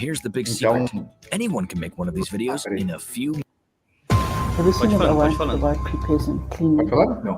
Pode falar. Eu tô ouvindo aí. É que o som tá... Desculpa, perdão. Não, tranquilo. E aí, eu fiz esse documentário para trazer a ideia de que a segregação racial, ela realmente, ela acabou, em teoria, ela acabou, né? Ela foi um período de segregação racial que foi até 93, se não me engano, quer dizer, foi quando o Nelson Mandela foi eleito, 93, 94, mas enfim. Então foi um período de segregação racial baseada em lei, pautada em lei. Então, existe ali praticamente por lei que o branco poderia separar os negros, numa área totalmente separada. Então, para tudo, tinha uma área de negros. Então, se você ia numa praça pública, tinha uma área de negros, somente negros podiam ir para aquela praça. Se você ia pegar um ônibus, igual aconteceu nos Estados Unidos também, só que muito pior, eu diria. Eu acho que na África do Sul foi muito pior do que a dos Estados Unidos, porque foi muito... Assim, eu fiz esse documentário justamente para trazer essa ideia de que, cara, foi uma coisa muito, muito bizarra. E a gente está falando de 70 anos atrás, gente. Mano, é muito... Como que pode, 70 anos atrás, existir uma parada dessa? Foi muito... A gente não está falando de 500 anos, não. A gente está falando de 60, 70 anos atrás. Então, eu quis trazer esse conteúdo da segregação, foi o primeiro conteúdo que eu fiz, porque o que se diz é que o apartheid acabou. Só que quando eu cheguei lá, cara, o apartheid não acabou. Foi essa conclusão que eu cheguei. Falei, cara, o apartheid está aqui. Eu fui para vários lugares onde eu conseguia ver claramente, eu coloquei o drone por cima assim, das casas, eu conseguia ver claramente uma rua estreita separando a área dos ricos e a área dos pobres. Só que a área dos ricos e a área dos pobres era assim, 99% da área dos ricos eram branco e 99% da área dos pobres eram negros. Ou seja, existia praticamente uma ruazinha estreita que separava os dois mundos. Então isso ainda é o apartheid, cara. É o apartheid. 92% da riqueza da África do Sul pertence aos brancos. Então, pô, a gente 8% pertence aos negros. Então, e o país é África, é africano. Tipo, como pode isso? Então, eu comecei a conversar com alguns locais e falei, pô, isso aqui dá um vídeo para o meu canal. E aí eu fiz esse documentário. Isso foi Cape Town? Foi Cape Town ou Joanesburgo? Isso daí? Foi os dois. Eu fiz em Cape Town e Joanesburgo. Eu fiz algumas entrevistas em Joanesburgo também, mas boa parte do conteúdo foi em Cape Town. E aí eu comecei a trazer esse conteúdo mais de documentário. Foi legal, eu gostei da experiência, porque eu aprendi muito, porque esse vídeo deu muito trabalho para produzir. E foi um dos vídeos que eu aprendi bastante, assim, sobre a história de Nelson Mandela. Então eu comecei a entrar mais nesse assunto. E só que assim, foi um vídeo muito, muito documentário.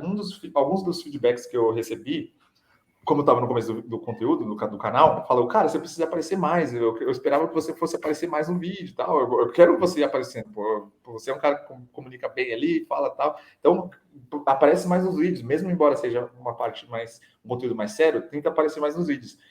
E aí, esse foi um dos feedbacks que eu recebi, né? Então, eu falei, beleza, aí eu vou fazer outro vídeo, ainda mais ou menos no tema, porque aí eu fiz um outro vídeo sobre o Nelson Mandela, sobre o mesmo tema, porque eu peguei algumas entrevistas que eu fiz sobre o Nelson Mandela na África do Sul para trazer para as pessoas, né? Falar, beleza, é porque o nome do canal é Isso o Mundo Não Mostra. Então eu queria trazer um conteúdo de curiosidades que as pessoas não costumam escutar. Só que nesse momento eu estava trazendo opiniões de locais, né? Então, se você ver esse lado aí, ao lado não contado sobre Nelson Mandela, são opiniões de locais, não é eu falando sobre Nelson Mandela, são os locais falando sobre Nelson Mandela, coisas que eu nunca tinha escutado e que eu falei, cara, eu acho que é interessante as pessoas saberem o que os sul-africanos pensam sobre Nelson Mandela.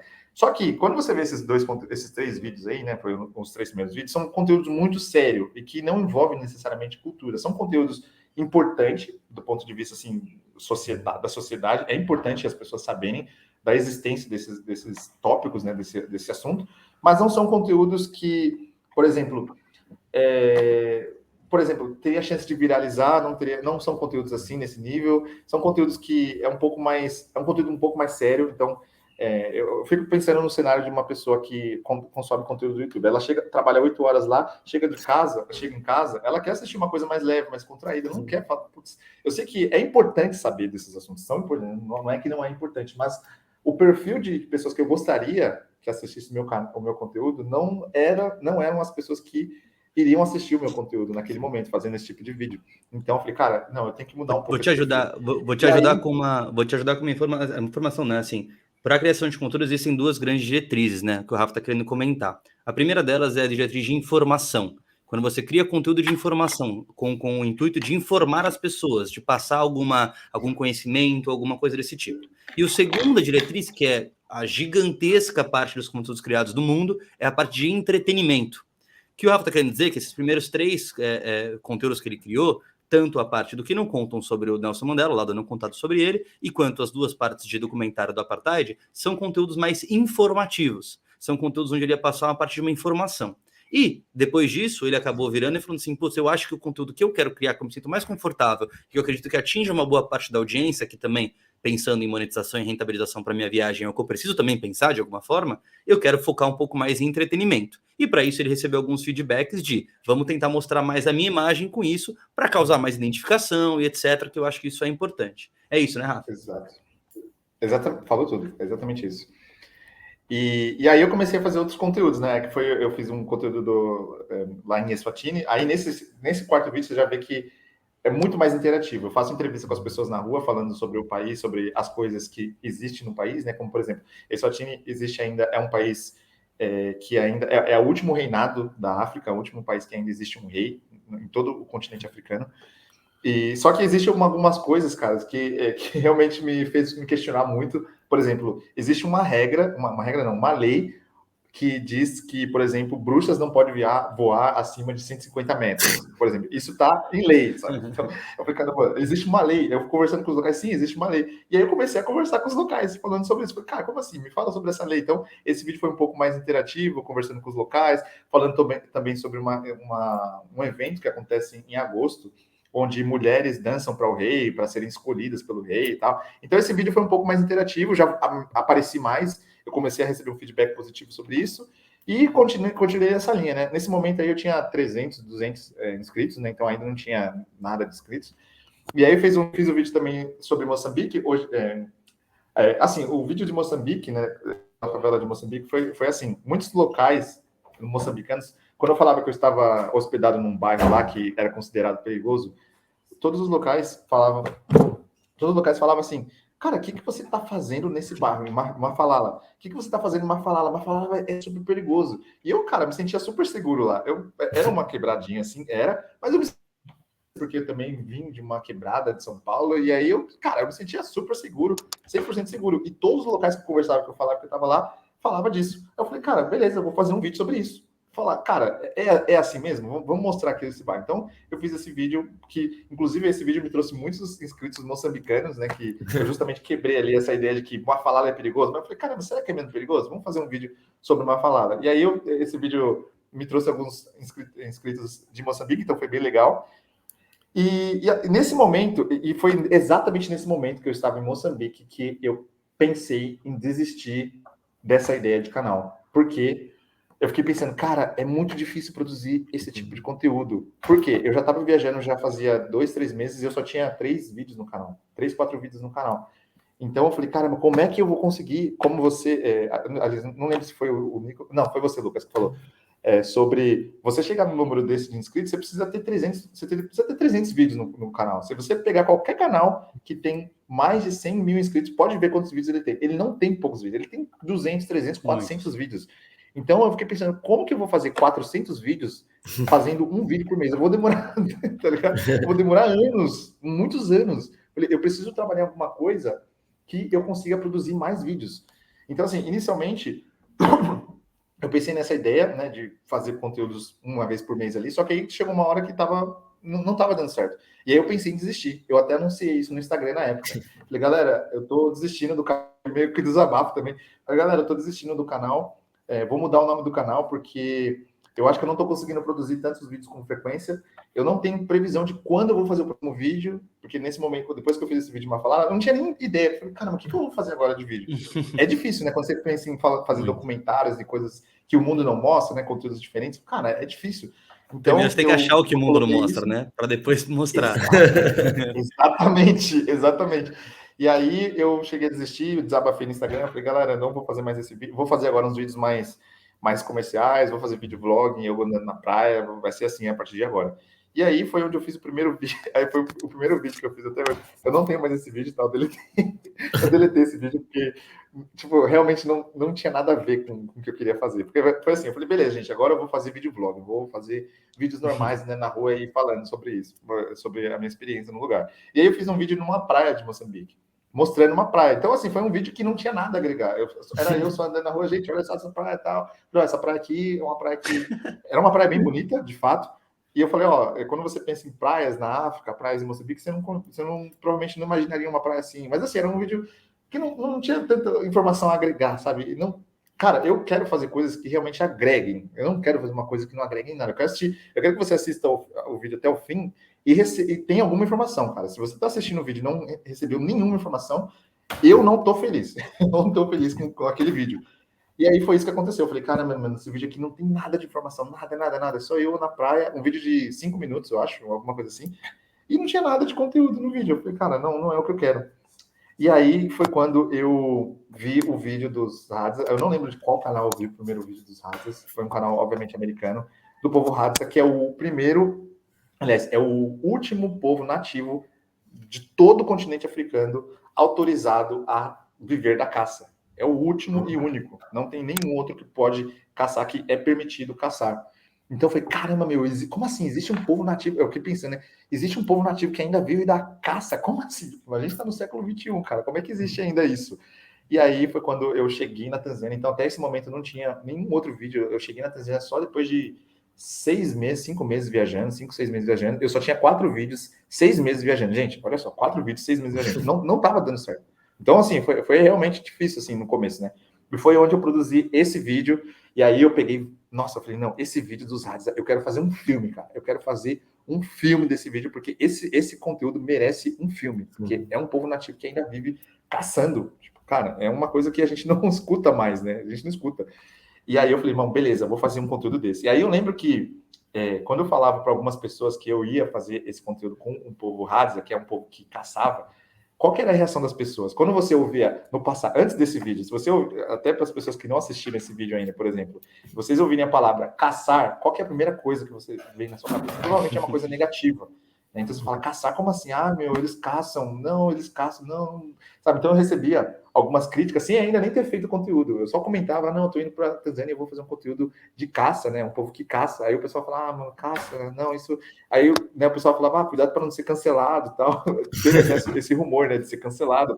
E eu falei, não, mas é que, gente, vocês não estão entendendo o contexto. Eles vivem dessa forma há milhares de anos. Não é uma coisa que eles querem caçar por esporte. Então, quando eu fiz o vídeo, cara, que as pessoas começaram a entender o que eu estava falando com viver da caça, putz, aí foi onde o meu canal realmente explodiu. Foi a partir desse vídeo. Foi a partir desse vídeo dos Hadzas. Eu fui de 700 inscritos para 25 mil inscritos. Caraca. Com esse vídeo apenas. Foi uma coisa assim, 20 mil inscritos de uma vez, 25 mil inscritos de uma vez. Então foi esse vídeo que me trouxe muitos inscritos no começo.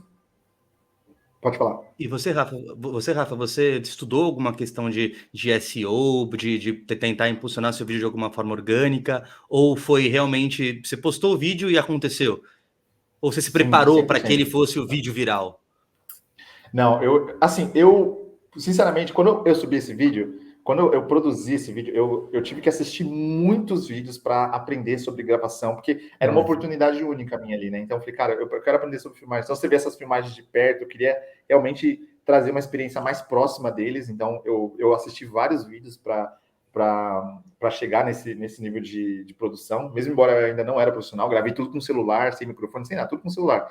Mas por mais simples que as pessoas possam imaginar que seja gravar, tudo isso foi pensado, não foi... Por exemplo, até minha mãozinha ali cumprimentando eles, foi tudo pensado. Eu falei, cara, eu quero trazer como se fosse a primeira pessoa, as pessoas assistindo o vídeo como se fosse elas cumprimentando eles, sabe? Então, tudo isso foi muito pensado, não foi nada... foi sem querer, não. Tudo do vídeo foi pensado. Eu fiz realmente... Eu trabalhei no vídeo antes, durante e depois.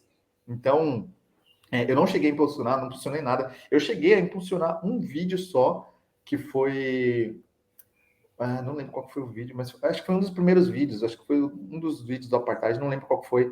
Eu impulsionei por 2 dias só para testar e não gostei do resultado. Não gostei do resultado, então para mim não compensava. Para mim tinha que ser uma coisa mesmo do YouTube recomendar. E Rafael, eu te acompanho, óbvio, e eu vejo que em muitos momentos você tá junto com algum tipo de guia local, não sei se fala guia, né? Mas alguém que faz meio que um intermédio, né? Entre você e a tribo. Essa aí foi a primeira experiência que você teve, né? Junto com uma tribo local, né? Sim. E aí, cara, a minha dúvida é o seguinte, eu fico muito curioso com isso, inclusive.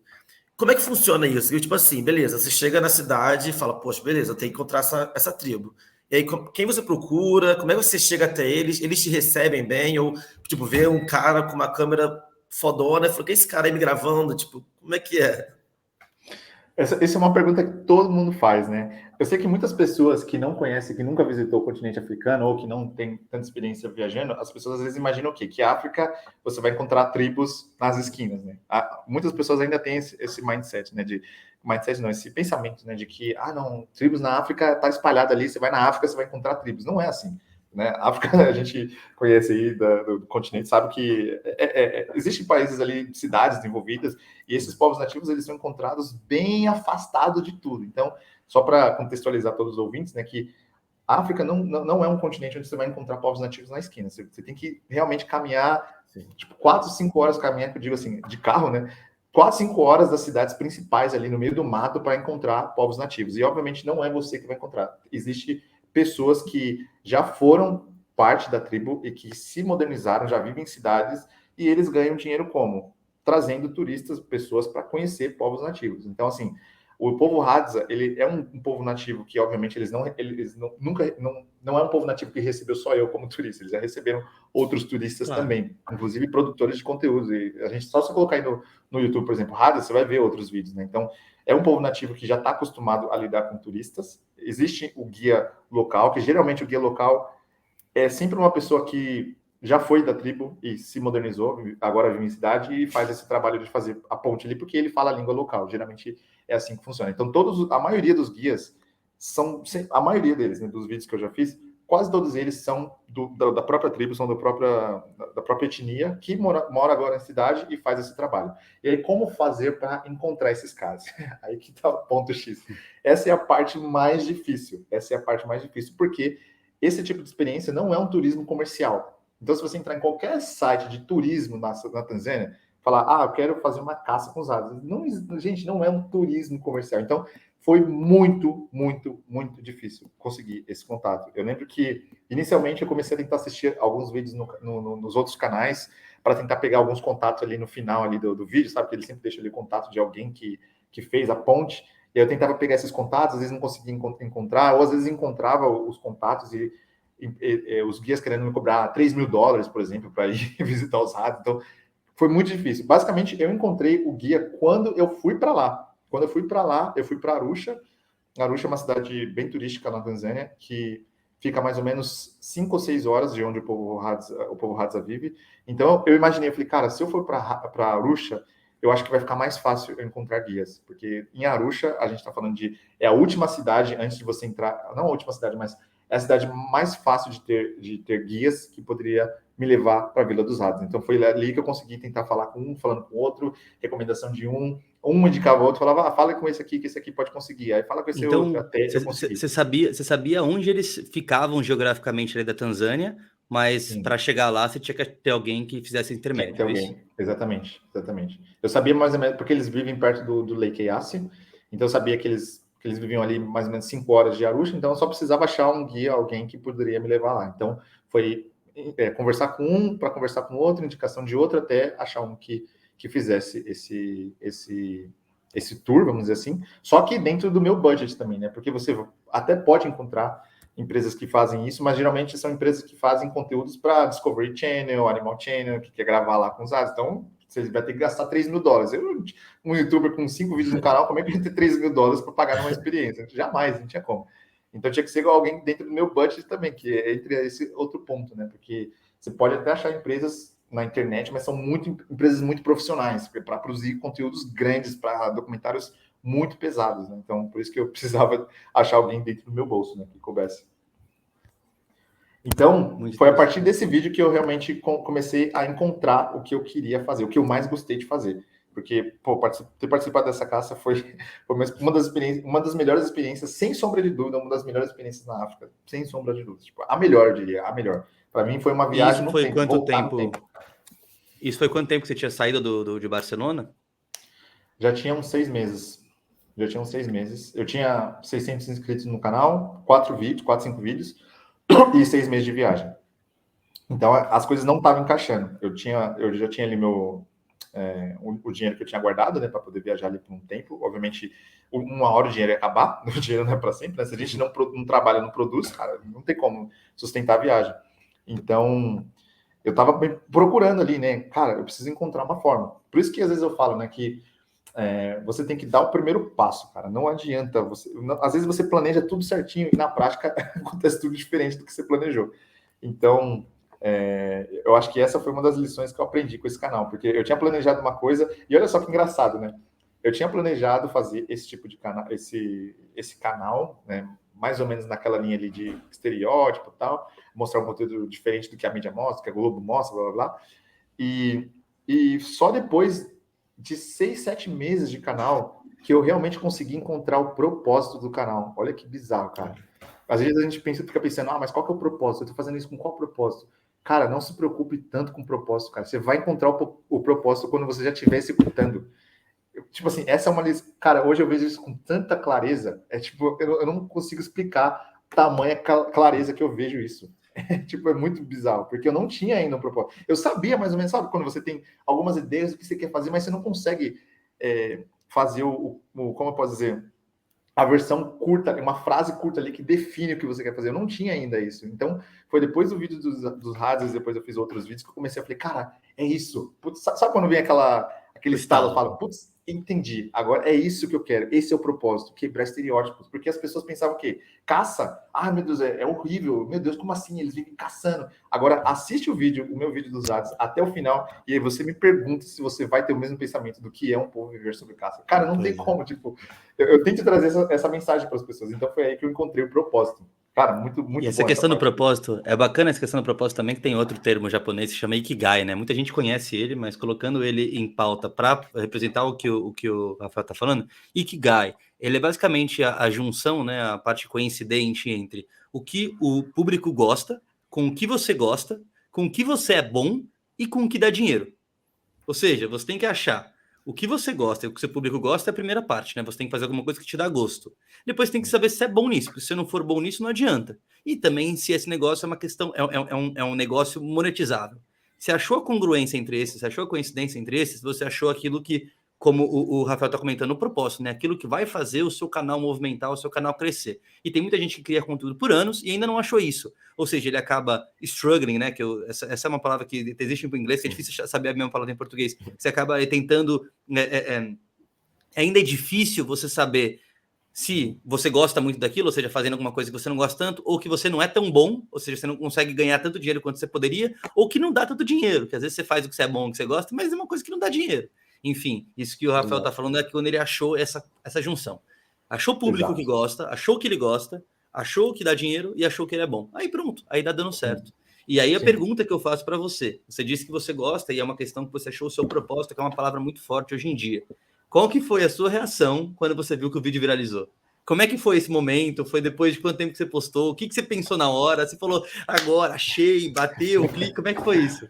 Cara, eu lembro que eu postei esse vídeo, assim, quando eu postava meus vídeos, eu costumava ter o quê? 50 views, 100 views. Meu canal tava literalmente struggling, como você falou. Meu canal, 6 meses, eu não tinha nada ainda, tinha 500 inscritos, meus vídeos tinham 500 views, 600 views. As pessoas que comentavam eram os meus amigos ali para impulsionar o canal, ou para impulsionar o vídeo, né? Então, graças aos meus amigos ali, eu tive alguns comentários nos primeiros vídeos. Então, assim, ainda estava muito engateando, muito no começo. Quando eu postei esse vídeo, eu lembro que até o dia 15, o 15º dia que eu postei esse vídeo, eu tinha 800 views nesse vídeo, em 15 dias. Eu falei, cara, não é possível, mano, não é possível um vídeo desse... Porque, cara, eu demorei muito tempo para produzir esse vídeo. Aliás, fazendo um parênteses, eu produzi no celular, tá? Eu gravei no celular e produzi no celular. Inclusive, ainda mais, digo mais, todos os meus vídeos são todos editados no celular, no InShot, no CapCut. Quando eu falo isso, ninguém acredita. Não uso aplicativos profissionais, software profissionais, não uso Adobe Premiere Pro, Vegas Pro, Final Cut, nada disso. Eu uso tudo no InShot e o CapCut, por incrível que pareça. Então, dá trabalho, né? Mas eu consigo me virar bem no celular. E aí, no 15º dia não tinha nada de views ainda, tava 700, 800 views. Eu falei, caramba, não é possível que um vídeo desse, demorei pra caramba pra produzir. O vídeo tá muito bem produzido. Os comentários, eu vi os comentários falando, pessoas novas, né, que assistiam o vídeo assim, falavam, caramba, mano, como que esse canal só tem 700 inscritos? As pessoas se questionavam, mano, esse vídeo é produção, cara, é nível de canal que tem 100 mil inscritos. Eu falei, putz, é isso. YouTube, por favor, entenda o que as pessoas estão dizendo, entregue meu vídeo. Eu pensando, o YouTube tem que entregar esse vídeo, não é possível. E aí, cara, quando foi no 15º dia, no 16º, do nada eu recebi 1000 views no vídeo. Um dia eu recebi 1000 views. Eu tava recebendo 40, 50 views por dia, 100 views por dia, acho que essa altura devia ter uns 700 views. Do nada, no dia seguinte, 1.800 views. Eu falei, opa, já recebi 1000 views. No outro dia, 5.000 views. E aí, no outro dia, 10.000 views. Aí, no outro dia, 20.000 views. No outro dia, 40.000 views. E quando foi... Depois desses 15 dias, vamos dizer que 20 dias, 10 dias, talvez 10 dias mais, o vídeo bateu 100.000 views. 100.000 views. E aí, eu comecei, cara, a ganhar muitos seguidores, né? Comecei a ganhar, 1.000 seguidores por dia, quase 2.000 seguidores por dia. E aí, quando deu um período de mais ou menos 35 dias, eu lembro até hoje, foi 35 dias, o vídeo bateu 1 milhão de views. 1 milhão de views. Foi de 100 mil, 180 mil, aí começou a crescer, cara, todo dia, tava crescendo 80.000 views, 100.000 views por dia. Tava nesse nível. Então, quando deu 35 dias, bateu 1 milhão de views, desculpa. E eu tinha, nessa altura, eu já devia ter mais ou menos uns 15 mil inscritos, sabe? 15 a 20 mil inscritos. Então, foi o vídeo, assim, que... Cara, eu não tenho como explicar, assim, a sensação, cara, porque... Tô foi até um arrepiado vídeo que... Cara, realmente... Porque o meu canal, ele é um canal pequeno, mano. O meu canal é um minúsculo. Meus amigos que comentavam nos vídeos para poder impulsionar. E a quantidade de views que eu tive, 1 milhão de views, cara, tem canais muito velhos aí de YouTube e não conseguiram nunca alcançar 1 milhão. E eu, com 6 meses de canal, eu consegui alcançar um vídeo com 1 milhão, cara. Então, para mim, já tinha sido ali uma vitória, cara. 1 milhão de views em um vídeo, com 6 meses de canal, com um canal que só tinha 700 inscritos, cara, para mim foi uma virada de chave. E aí foi ali que eu entendi o conteúdo. Falei, cara, é isso, mano. É isso que a galera tá gostando. E aí foi quando eu comecei a pesquisar. Agora eu vou fazer conteúdos assim, mano. Conteúdos culturais, que eu entro na cultura e que eu trago essa visão mais raiz ali, né? E as pessoas também gostaram muito, né, de eu me imergir na cultura, de eu conversar com eles, dessas interações, que eu gosto também, né, dessa interação com eles. Então, assim, foi uma sensação, cara, assim, não dá para explicar, porque até hoje eu não digo que é sorte, às vezes a pessoa pode pensar, foi sorte, você deu sorte. Cara, a pessoa que fala sorte não tem noção do trabalho que deu para fazer esse vídeo, não tem noção do quanto eu trabalhei antes, durante e depois desse vídeo. Parece uma coisa besta, né? Foi só um vídeo, mas, cara, não é um vídeo de 15 segundos no Instagram, um Reel de 15 segundos que você faz, tem 2 milhões de views. Não é um Reel, tá ligado? Esse vídeo deu muito trabalho para fazer, sabe? Muito mais trabalho que qualquer Reel aí de 15 segundos, 20 segundos, que geralmente são, falando do Instagram, né? Que geralmente são os vídeos que explodem, né? São vídeos curtos. Então, esse vídeo foi 25 minutos, deu muito trabalho para produzir, muito trabalho para ir num lugar, para achar o guia. Então, assim, eu tive muitos custos também, sabe? Não foi um vídeo barato para produzir, em termos de logística, em termos de guia, tudo isso. Então, para mim, foi, assim, o vídeo que foi realmente a virada de chave. Foi, assim, uma sensação que eu não tenho como explicar. E foi ali que eu comecei a ver a luz no fim do túnel do meu canal, né? Que tava morto quase. Aí eu falei, putz, agora vai. Eu tenho só que pegar esse embalo, né? E foi tão bom que você até fez uma parte 2, né? Não é nem parte 2, na verdade, você colocou um vídeo de documentário completo. Fala um pouquinho disso pra gente. Sim, nesse momento eu estava cruzando lembrando que minha viagem começou na África do Sul e eu tinha como destino inicial, pelo menos no continente africano, Egito. Então eu estava cruzando o continente africano, subindo ali sentido Egito. Nesse momento eu já estava na Tanzânia. E aí eu pensei, beleza, eu estou fazendo esse vídeo do Povo Rados agora, eu não vou visitar de novo o Povo Rados, porque eu tenho que subir sentido norte, né? Eu tenho que ir sentido norte para poder visitar o Egito. E aí, enfim, eu acabei indo para Burundi, fui para Ruanda. Aí eu acabei me encontrando com o Robson, que está viajando todos os países do mundo. Me encontrei com ele na Somalilândia. A gente fez Somalilândia e Etiópia e Quênia juntos. A gente viajou junto por esse período. Nesse momento eu estava em Quênia. Em Quênia, eu resolvi dar uma parada por 2 meses ali, que eu fiz um projeto, eu participei de um projeto voluntário, 2 meses e meio ali, um projeto voluntário. Eu já tinha coletado alguns conteúdos quando eu fui para a Etiópia, né? Então já tinha um conteúdo para produzir durante esse período, e aí foi onde eu produzi o conteúdo com o povo Karo, foi onde eu produzi outros conteúdos com outros povos nativos na Etiópia, e na mesma pegada, sempre emergindo nas culturas, interagindo e ganhando seguidores ali, ganhando inscritos. E aí eu falei, caramba, eu tô em Quênia, eu tô do lado da Tanzânia. E se eu voltasse para a Tanzânia, será que valeria a pena voltar para a Tanzânia e reproduzir o conteúdo? Então eu comecei a ficar nesse questionamento. Falei, mano, mas eu tô indo pro norte, eu tenho que ir pro norte, não posso voltar, já tô descendo demais. E aí eu falei, caramba, dane-se, vou voltar, porque agora vai ser uma experiência ainda mais profunda. Eu quero ficar mais tempo. Esse primeiro vídeo eu fiquei 1 dia e meio com eles, quase 2 dias, 1 dia e meio mais ou menos. Então, assim, eu tive um taste ali da experiência, né, de como é estar ali com eles.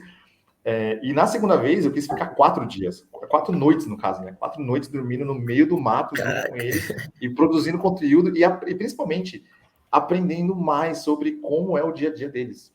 Então, nessa segunda vez, quando eu fui para lá, eu já fui com o pensamento, cara, agora o conteúdo tem que ser mais profundo. Eu tenho que trazer uma visão um pouco mais filosófica de como eles vivem a vida. Então, o conteúdo que eu quis trazer no segundo vídeo já era uma questão mais qual que é a filosofia de vida deles, o que eles pensam sobre a vida. Então, eu quis trazer algumas perguntas que, no primeiro vídeo, muitas pessoas comentaram sobre várias coisas que eu também não sabia responder. Por exemplo, os cachorros comem, eu não vi os cachorros comerem.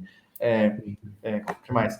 Como que eles sobrevivem no mato, se eles ficam doentes, eles vão para o hospital, várias perguntas assim de curiosidades que algumas eu não sabia responder. Eu falei, cara, eu vou voltar para a Tanzânia, fazer outro conteúdo com eles, respondendo as perguntas e também trazendo um conteúdo mais filosófico, mais falando ali do que eles vivem, sabe? E, cara, quando eu cheguei lá, mano, assim, eu realmente me senti parte deles, primeiro que eu já tinha ido lá, né? Então, eles se receberam super bem, eles são muito receptivos, o povo Rados é um dos povos mais receptivos que eu já visitei na minha vida, e olha que eu já visitei alguns agora, posso dizer.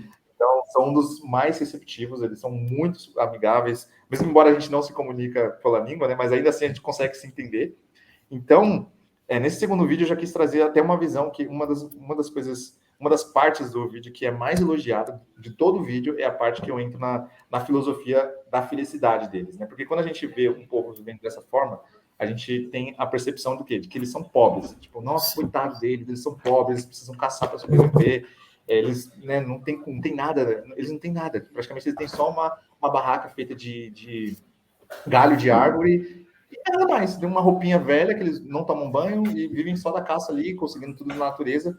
Então, foi onde eu quis trazer um conteúdo mais voltado na linha de pensar da filosofia da vida deles. Então, eu falei, beleza, todo mundo pensa que isso é pobreza, mas será que mesmo é pobreza? O que é pobreza, né? Quando a gente pensa, pobreza, beleza, eles são pobres, mas o que é pobre? Quem que criou a ideia da pobreza? Porque pobreza é uma percepção, né? Se a gente parar para pensar, pobreza é uma percepção. Para eles, não existe pobreza. Pobreza é... O que é pobreza? Se você perguntar para um rato, você sabe o que é pobreza? Sabe o que é riqueza? Não, para eles, aquilo é a vida deles, sabe? A vida deles é aquilo. E eles não caçam porque eles têm que sobreviver. Eles meu Deus, eu preciso caçar para sobreviver. Não, eles amam essa vida. Não é uma coisa que eles fazem com um pensamento de tipo, meu Deus, eu tenho que caçar hoje, eu tenho que sobreviver, eu tenho que comer. Não, eles amam essa vida. Então, eu quis trazer esses pensamentos, cara, que eu precisei ficar lá 4 dias analisando, literalmente estudando os caras. Tipo, a gente ia caçar, por exemplo, 6 horas da manhã, voltava meio-dia, era uma pegada assim, 5 horas de caça, 6 horas de caça. Voltava meio-dia, e meio-dia eles simplesmente deitavam embaixo da sombra da árvore e ficavam lá deitados, dormindo. Meio-dia, 1 hora da tarde, dormia por 2 horas. Eu falei, que vida fácil, mano. Os caras dormem meio-dia, dormem por 3 horas, acorda, fica conversando entre eles, aí quando dá 6 horas da noite faz fogueira ali. Tipo, mano, uma vida simples, feliz, não tem problema, não tem estresse, não tem pressão social, não tem como fazer, depressão. Exato. Então, assim, eles vivem uma vida, cara, a forma mais simples de viver. E eu ficava ali sentado, literalmente, cara, não tô zoando, eu ficava ali sentado do lado deles, sem falar a língua deles e só observando eles. Falei, caramba, mano, por um dia, sério, eu vou até confessar, por um dia eu até queria ser honrado, sabe? Cara, por um dia eu queria ser honrado. Eu falei, meu Deus, cara, que vida simples, mano. É porque, óbvio, não tem como nós vivermos daquele jeito, porque a gente já nasceu nesse mundo. Mas por um segundo eu falei, caramba, mano, pode ser uma ignorância viver daquele jeito? Depende do ponto de vista, né? Talvez você pode trazer esse aspecto, eles vivem daquele jeito porque é uma ignorância, mas aquela famosa frase, ignorância é uma bênção, né? Às vezes, eu não sei, às vezes é uma coisa discutível, né? Mas por um dia, eu realmente quis ser um rato ali. Eu falei, caramba, que vida fácil, cara. Meio-dia, os caras vão lá, caçam a comida deles, come, dorme, acorda, faz fogueira, tem família. Tipo, família é uma coisa muito importante para eles também. Eles prezam demais pela família. Eles compartilham tudo que eles caçam, não tem egoísmo, não tem vaidade, todo mundo não tem um nível superior, eu sou superior mais do que você. Tá todo mundo ali, mesmo embora exista uma pessoa que meio que é líder da vila, mas assim, é líder só na palavra mesmo, no dia a dia ali, todo mundo ali é igual, tipo, cara, assim, é realmente um mundo apartado do nosso, é um mundo separado, é literalmente outro mundo. Muito bom, cara, você até, inclusive, até comentando, se você está assistindo esse episódio do podcast agora e não for assistir depois do documentário, você é maluco. Então eu vou deixar aqui o link, tanto no Spotify, aí onde você estiver ouvindo plataforma de áudio, de streaming, tanto quanto no YouTube aqui, quem estiver assistindo com o vídeo, aqui no link da descrição desse vídeo tá aí o canal do Rafael no YouTube para você também dar uma olhada. Rafa, se quiser também deixar algum link que você queira para o pessoal assistir também, site, alguma coisa assim, pode ficar à vontade, me manda que eu deixo aqui na descrição também. Pode deixar o Instagram também. No Instagram eu costumo publicar conteúdos mais curtos também sobre culturas, mas conteúdos mais curtos e também ali o dia a dia da minha viagem, né? Não só pelo continente africano. Inclusive, fazendo um parênteses aqui, como eu tinha viajado só para a África, né? Muitas pessoas comentavam, né? Eu adoro esse canal que fala sobre África. Eu recebi muitos comentários. Nossa, esse canal sobre África é o primeiro canal que eu conheço sobre África. Só que o meu canal, primeiro que não tem nada dizendo sobre África, o nome do canal não está dizendo sobre África, não tem nenhuma referência. Obviamente o conteúdo é sobre África, que eu estava publicando até aquele momento, mas o conteúdo é genérico, é culturas, né? Então, fazendo até esse adendo aqui, porque meu conteúdo não é sobre África, é sobre mundo. Tanto que agora eu estou em Hong Kong nesse momento, e por incrível que pareça, eu vou produzir um conteúdo cultural, mas relacionado à comida, né? Que também é cultural, né? Comida é totalmente cultural. Então, eu vou, enfim, estou passando agora pelo continente asiático, justamente para produzir alguns conteúdos culturais sobre comida, sobre também povos nativos aqui na Ásia, que inclusive eu já produzi um no Nepal. Então, no Instagram eu tenho ali o conteúdo mais curto, em formato ali mais curto, e no YouTube eu tenho um conteúdo mais denso, onde eu faço os vídeos mais parrudos, né? Maravilha. Você tem alguma pergunta ainda da parte de conteúdo, Nicolas? Senão a gente passa para a parte mais de viagem. Não, sim, tem um adendo só. Uma das coisas que eu acho mais legal do canal é realmente isso que você traz, a gente está sempre se refletindo mesmo sobre essa questão de cultura. Tipo assim, o que é certo e o que é errado. Tipo, esse modo de vida é errado e meu é certo. Não, tipo, não existe certo e errado, tudo depende de muita coisa. E a gente que nasce num mundo ocidentalizado e a gente cresce aprendendo a pensar o mundo de uma maneira, quando você vê uma cultura, né, tipo essa tribo, lá no continente africano, que vive de uma outra forma, a gente tem essa ideia de achar que não é certo, que eles são infelizes. Então, assim, é muito legal, aprendo muito, né, com seus vídeos e sempre refletindo sobre isso, tipo, é tudo relativo, entendeu? E eu vejo também os comentários dos vídeos e eu consigo perceber que, aí você, né, me corrija se eu estiver errado, mas eu consigo perceber que o seu público também vem nessa crescente junto com você, né, tipo, vem refletindo junto com você. Eu vejo vários comentários, tipo, caraca, que maneiro, realmente, nunca poderia pensar nisso, você tem razão, que sou eu para julgar, não sei o que, não sei o que lá, isso é muito maneiro. Exato. Inclusive, no penúltimo vídeo que eu fiz, existe um povo nativo no Sudão do Sul, que eles têm culturas extremamente fortes do ponto de vista do mundo ocidental. Que basicamente eles tomam banho com urina de vaca. Eles tomam banho com urina de vaca, que é uma coisa... Cara, se você olha assim, a princípio, se você conversa com qualquer pessoa fora de contexto, falar o que você acha de povo nativo que toma banho com urina de vaca? Pode conversar com qualquer pessoa na rua. Pergunta uma pessoa fora de contexto. Cara, ela vai falar, isso vai ridicularizar o povo nativo. Né? Fala, não, que coisa horrível, eles são burros, eles são idiotas, blá, blá. Então, assim, existe esse pré-julgamento baseado no mundo ocidental. Né? Então, esse vídeo com o povo Mundari, né, que eles vivem no Sudão do Sul, eles têm costumes, cara, completamente diferentes do nosso. Então, eles tomam banho com urina de vaca, e não é por falta de água, eles vivem a 100 metros do Rio Nilo. Eles também, por exemplo, têm costume de assoprar. Isso, na verdade, não é só deles, também tem outros povos nativos que fazem isso, que é, por exemplo, quando uma vaca, ela perde o filhote, né, eu não sei se o filhote de vaca se chama filhote, mas enfim, quando ela perde o calf, né, no inglês... Bezerro. Eles assopram. O que acontece? Quando essa vaca perde bezerro, ela não pode mais produzir leite. Biologicamente, ela não consegue mais produzir leite porque não nasceu. Então, é uma coisa realmente mágica, né, do corpo da vaca. Né? Então, você vê como realmente a vaca... É como se o corpo da vaca entendesse que não tem bezerro para ela sustentar. E ela não produz leite naturalmente. Então, o que eles fazem? Eles assopram a vagina da vaca para que a vaca produza leite. Então, só assim para eles manterem a vaca produzindo leite, porque eles dependem do leite para sobreviver também. Então, eles têm esse costume, essa tradição deles, que beleza, a vaca perdeu o bezerro, mas eles ainda conseguem fazer a vaca produzir leite assoprando a vagina da vaca, que é uma coisa, obviamente, você vai olhar no nosso mundo, é nojento pra caramba, não vou negar. Mas quando eu estava lá, obviamente, isso é uma coisa que eu não tentei fazer. Eu tenho os meus limites. Eu tenho meus limites, eu já bebi sangue de vaca, já comi rato, já fiz um monte de coisa, mas eu tenho meus limites. Quer dizer, comer rato pode ser fora do limite para muita gente, mas eu tento manter ali dentro do meu limite, né? Desde que eu não vá me prejudicar ou, enfim, adquirir uma doença ou coisa do tipo. Então, quando eles fazem isso, obviamente, se você olha assim do ponto de vista ocidental, você vai achar ridículo, tá? Mas quando eu estava lá, eu estava sempre tentando entender na pele deles, sabe? Eu sempre tento me colocar na pele deles. Inclusive, esse é a principal lição que eu aprendi visitando povos nativos, sobre empatia, cara. Sobre empatia. Perfeito. Por mais que esquisito, bizarro que seja, cara, eles nasceram nessa cultura. Eles nunca viveram no mundo ocidental. Não existe mundo ocidental para eles. Aquilo é normal para eles. Então, aí, como o Nicolas falou, o que é normal para eles pode não ser normal para a gente, o que é normal para a gente pode não ser normal para eles. Então, perfeito. É tipo uma questão de reflexão e perspectiva, né? Inclusive, é a capa, né? É o título do seu canal. Quem vai no seu canal e vê a primeira frase que está escrito, ele fala sobre quebrando preconceitos e estereótipos sobre culturas, pessoas e lugares. Então é isso mesmo. Cara, muito legal, Rafa, essa parte do conteúdo. Só agora, estamos passando aí de 1h30 de episódio, está sendo muito bom o papo. Mas queria só para a gente tentar direcionar um pouco também para a parte mais da viagem sua, porque querendo ou não, além da produção de conteúdo, existe a parte da viagem. Quais são os seus planos agora, cara? Você comentou que você está aqui na Ásia, que você quer produzir alguns conteúdos sobre cultura na Ásia.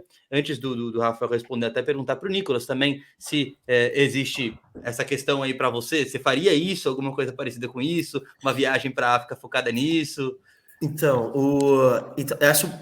eu imagino que a organização que o Rafael tenha que ter para essa viagem da África deve ser uma coisa assim que eu não estou acostumado. Porque eu fiz uma pequena viagem pelo continente, fui só em 2 países e somou 4 meses no total. E eu fui fazer voluntariado. Ele fez voluntariado no Quênia também, foi onde eu fiz voluntariado. Mas eu imagino que questão de deslocamento, e a viagem dele foi bem longa, né? Tipo, da África do Sul até o Egito. Questão de deslocamento, cruzar fronteiras. Tipo, as fronteiras africanas não são tão fáceis, né? Quanto, por exemplo, aqui na Europa. Questão de visto também, porque eu acredito que alguns países precisam de visto. Então, eu gostaria também de saber um pouquinho de como é que funciona essa questão de organizar a viagem. Inclusive, a burocracia, né? E como você também tem esse foco também de produzir conteúdo nessas tribos que são mais isoladas, é uma preocupação a mais a ser feita, né? Tipo, você não precisa só ir para a capital, você tem que andar 6 horas até lá para encontrar a tribo. Então, exato. Se tiver muito barulho aqui, vocês me falam, tá? Não, pode ficar tranquilo. Mas tá. Sim, a questão de visto, cara, é muito complicado mesmo, porque o que acontece?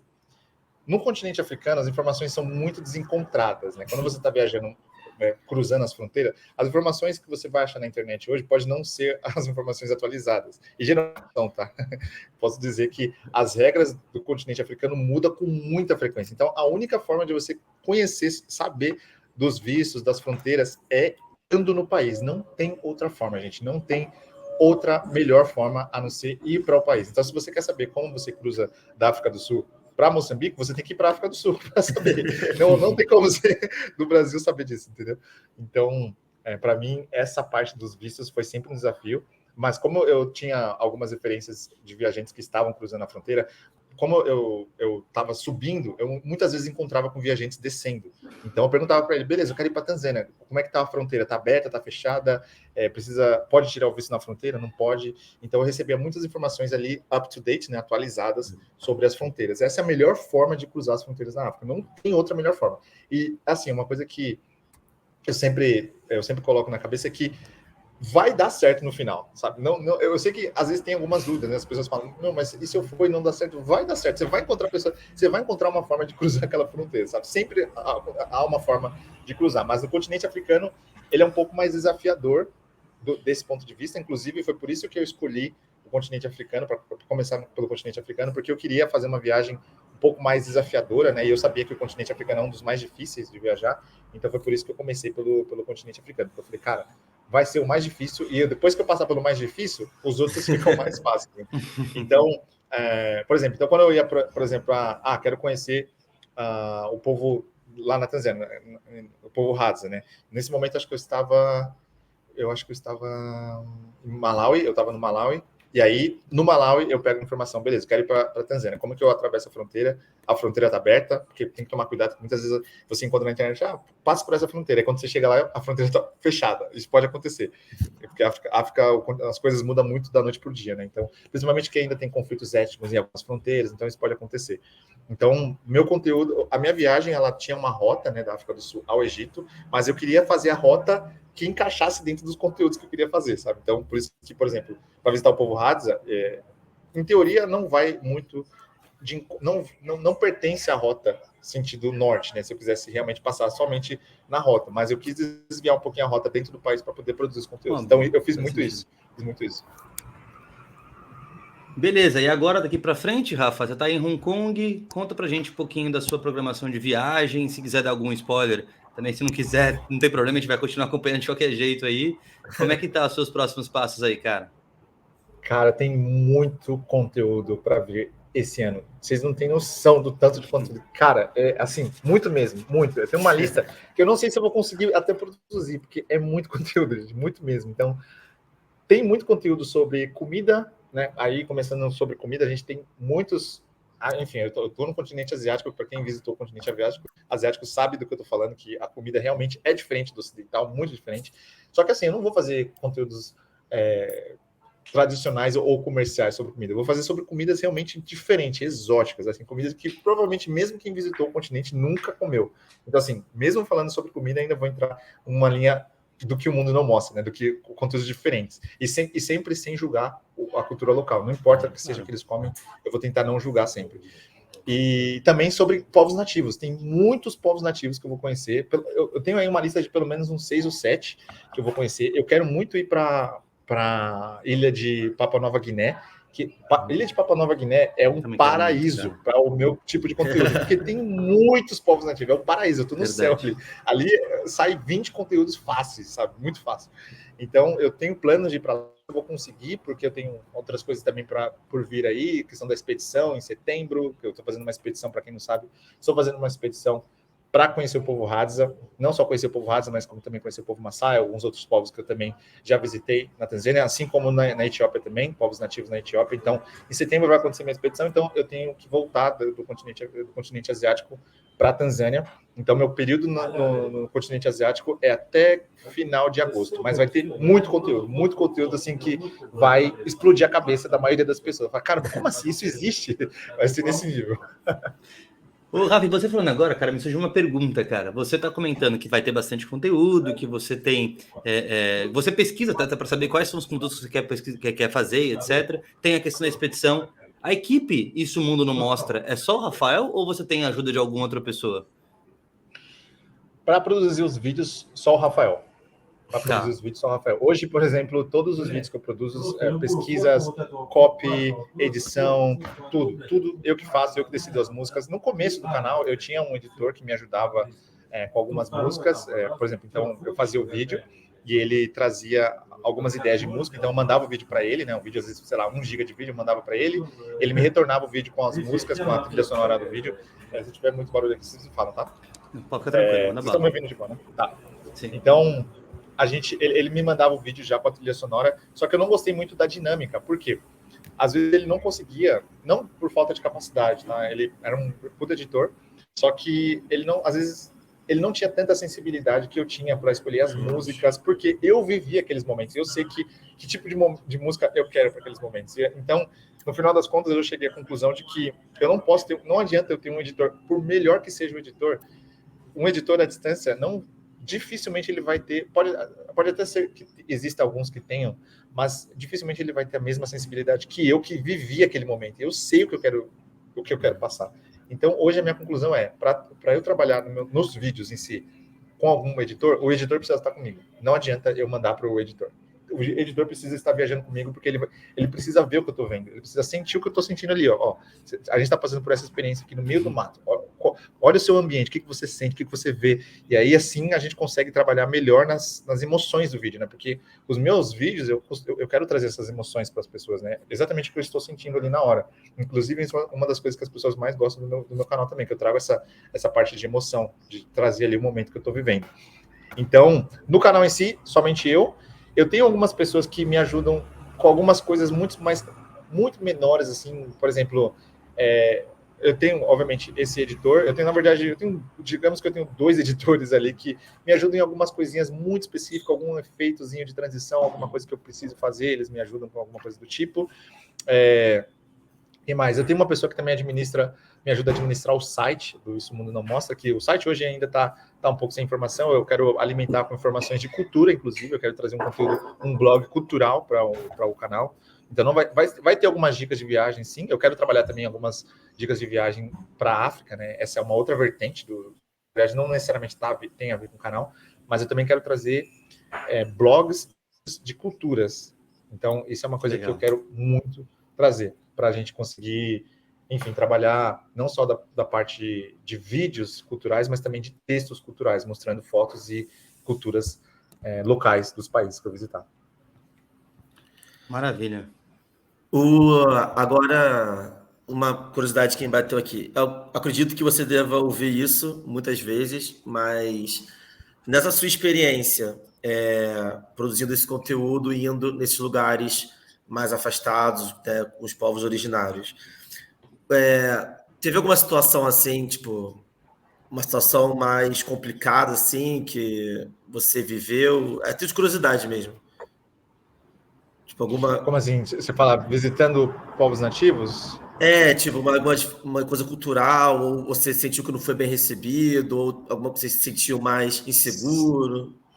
Sim, o último vídeo que eu fiz com o povo Rauti no Nepal, inclusive é o último povo nativo nômade do Nepal, foi um povo que realmente foi mais difícil me conectar com eles, porque eles não estão acostumados a receber turista, a receber pessoas de fora, então eles são povos que vivem completamente isolados, vivem isolados mesmo, gente. Estou falando de, assim, a cidade mais próxima deles fica a praticamente 1 dia, 2 dias de carro, assim, nesse nível. É muito longe mesmo. Então, assim, como eles não estão acostumados a receber pessoas de fora, foi realmente difícil me interagir com eles, eles ficaram desconfiados o tempo todo eu fiquei 3 noites com eles, então o primeiro dia, até o próximo ali do segundo dia também, muita desconfiança, porque eles não sabiam o que eu queria fazer lá, eles vinham eu gravando com o celular, e às vezes até tirava o celular da frente para não gravar, teve várias cenas, inclusive, que eu não mostrei no vídeo, para não gerar uma sensação ruim nas pessoas, né? Exato, porque as pessoas poderiam ver e falar, não gostei desse povo, mas, assim, antes de julgar eles como meu Deus, eles são antipáticos, ou eles são muito isso, muito aquilo, a gente tem que entender o contexto. Qual que é o contexto do povo? Eles são 130 membros total, vivem isolados de tudo e de todos, e não recebem turista, não são acostumados a receber turista, não são povo nativo turístico, sabe? Eles vivem isolados de tudo. Então, é só se colocar na pele deles. Por isso que eu tento sempre trazer essa empatia, por mais difícil que seja de se conectar com o povo nativo. Então, eu falo, beleza, por que eles estão sendo assim? Aí é só olhar o ambiente. Cara, não tem turista, os lugares isolados de tudo, eles não estão... o governo, inclusive, há pouco tempo atrás, ensinou para eles o que é dinheiro, né? Então, eles não sabiam o que era dinheiro. Então, assim, para eles, pobreza... eles nunca precisaram de dinheiro para sobreviver.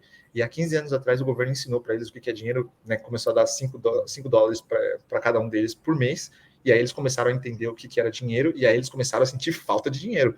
Porque eles não sabiam o que era dinheiro. Nunca usou dinheiro para nada. Depois que eles conheceram o dinheiro, eles começaram a perceber, caramba, a gente precisa de dinheiro para sobreviver.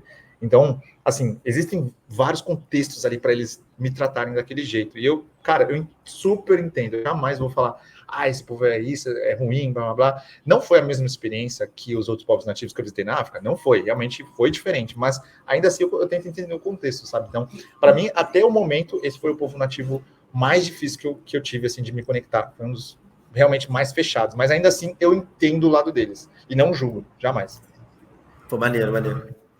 Isso é importante, cara, sempre sem julgar. Isso, o Rafael mostra pra gente um outro mundo, realmente o que o mundo não mostra, literalmente, como o nome do canal fala.